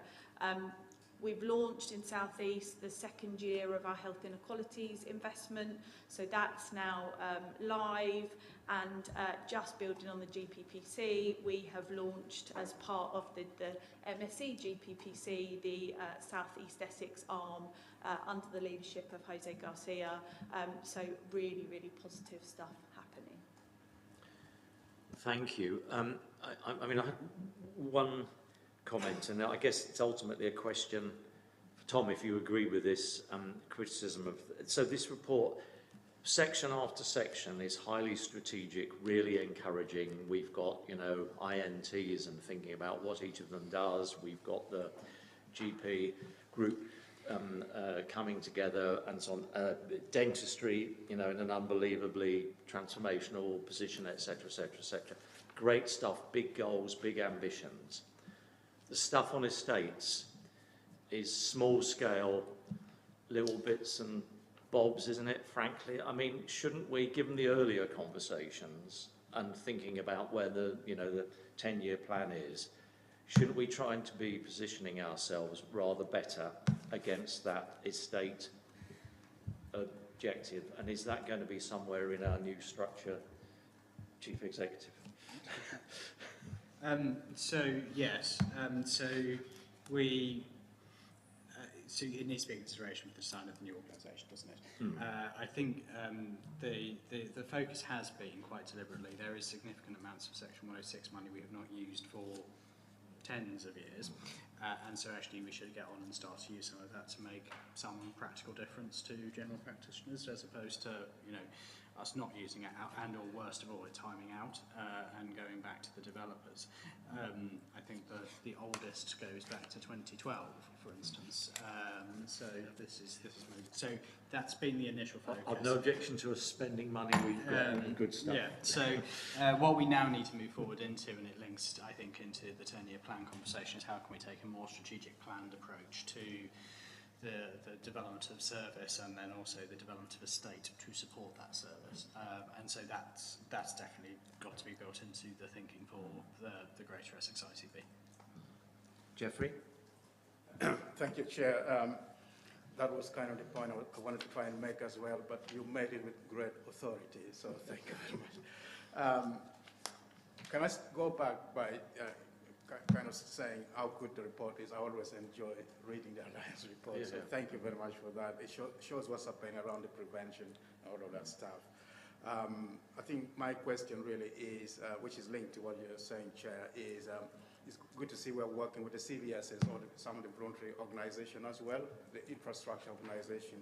And I think this is a great opportunity to try and fit some of the money into some of the very small grassroots organization, potentially working with some particular targeted demographics. So I don't know what the mechanism there is. Are we trying to do that, working, trying to get the money and the resources to, you know, those who might make the biggest difference on whether on the estates or whatever it is? I think that's the first question. The second question is on,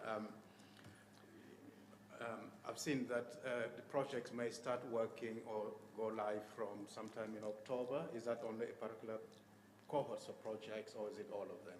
So my question is more around service continuity. What's the mechanism we have where we're able to start a project, and so long as the money is there, continue to do that and not get wrapped up in a lot of bureaucracy around that? Thank you.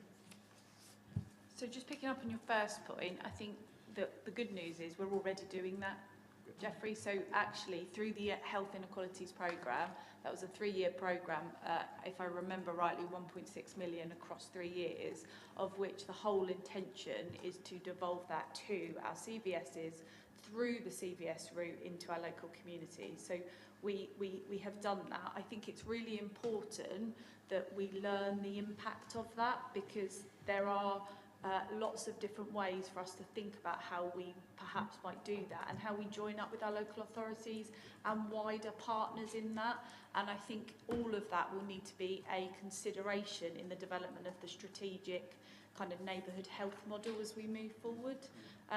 In terms of your last point, I think with all of this kind of non-recurrent funding, it's always a challenge. But again, I think for me, if we move into a much more strategic approach to how we work around neighbourhood health, there's an opportunity for us to really optimise our joint investment and resource in that area. Yes? Yeah, so very quick comeback. Yeah, thank you. I'm happy with that.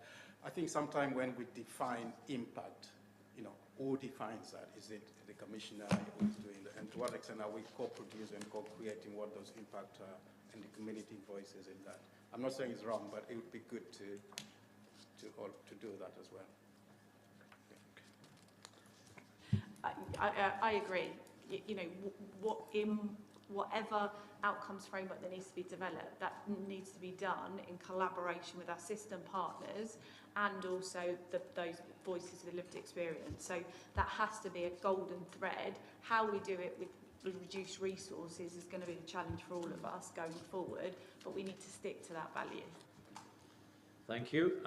Paul, and by the way, were you expecting GPs wanting to chat to you about mental health? I was, actually, and I welcome that, Mike, as you'd imagine. No, I mean, it's a really good example of, I just want to congratulate Anna, actually, for the formation of and all your colleagues who've come together around that too. I think it's a really important development for MSE and hopefully Essex in the future as well.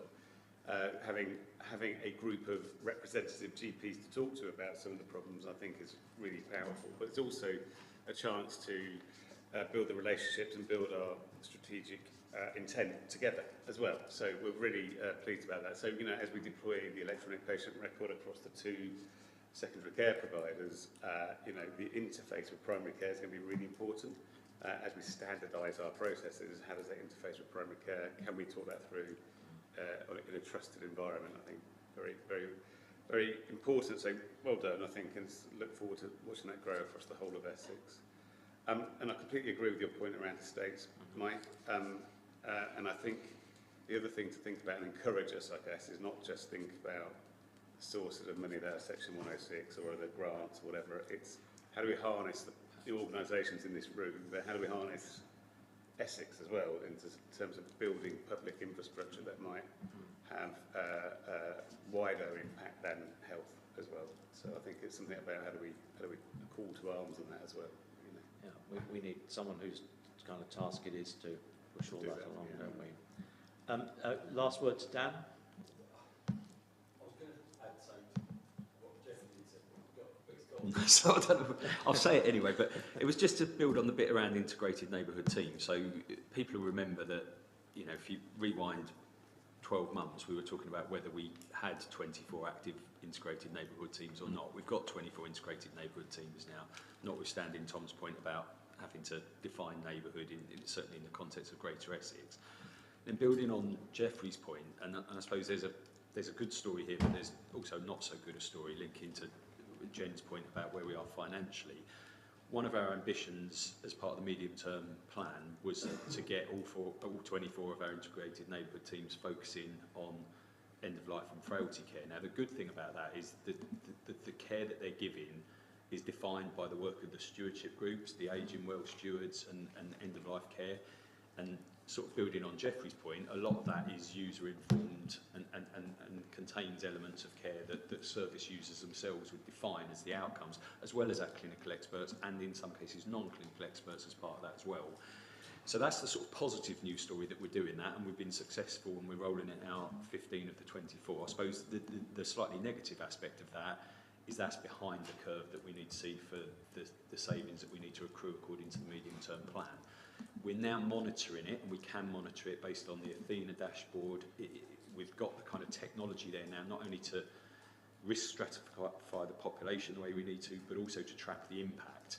And the commitment that we wanted to make to colleagues within particularly within the acute trust, and particularly coming into winter, was once we start getting that at scale coverage, that's when we should see the the term people are using is the dial change on some of those key metrics, particularly around kind of non-elective admissions and things like that. So the real positive story is the kind of the type of change we need to see has been defined, and it demonstrates a stewardship approach in action. Real progress, 15 out of the 24, but we've got to keep the effort up because it's not quite where it needs to be, both in terms of the impact for winter, but also in our case for the impact in terms of the medium-term plan. So that was all, mate, and slightly answers Jeffrey, but I'll tell him later. That's fine. We'll tell him you do answer this question. But I mean, it's unrecognisably different and better. I don't want to sound ungrateful in any way, but we need to recognise the new context we're in. And actually, if you're short of cash, being strategic is exactly what you need to do, because then you focus your resources, don't you? Anyway, thank you very much for that report. Sorry, Sarah wanted to come in. You're under the wire. Off you go. Yeah, I just wanted to say that we're referencing reduced resources and reduced capacity. Obviously, the NHS changes are going to hit really hard, but as partners, we're really up for working together, and there will be some duplication in the system, and if there are things we can do jointly, or some of us do on behalf of the ICB, then we're really up for that, and you know, it might be an opportunity for us to hopefully work a bit smarter, not real much harder. So, you know, we're happy to have any conversations about how we can do that. Well, we look forward to those conversations. That's just a great offer. Thank you. We've got 7 items here of general governance. I'm going to deal with these very quickly unless anybody connected with any of the committees or anything wants to raise anything by exception. We've to note the board assurance framework. We to approve the revised committee terms of reference, which are a collection of technical things, I would say.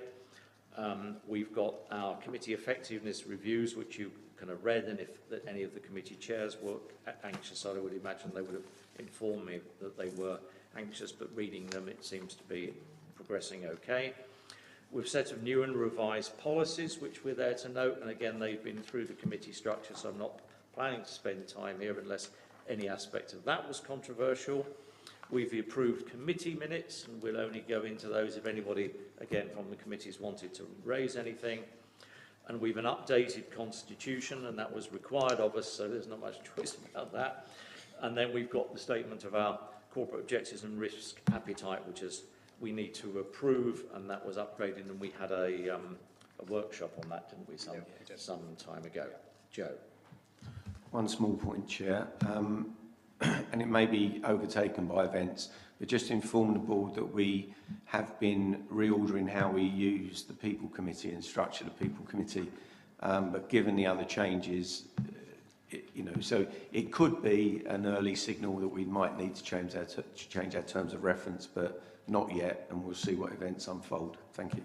Thank you. Yes, as the national context develops, yeah. Thank you.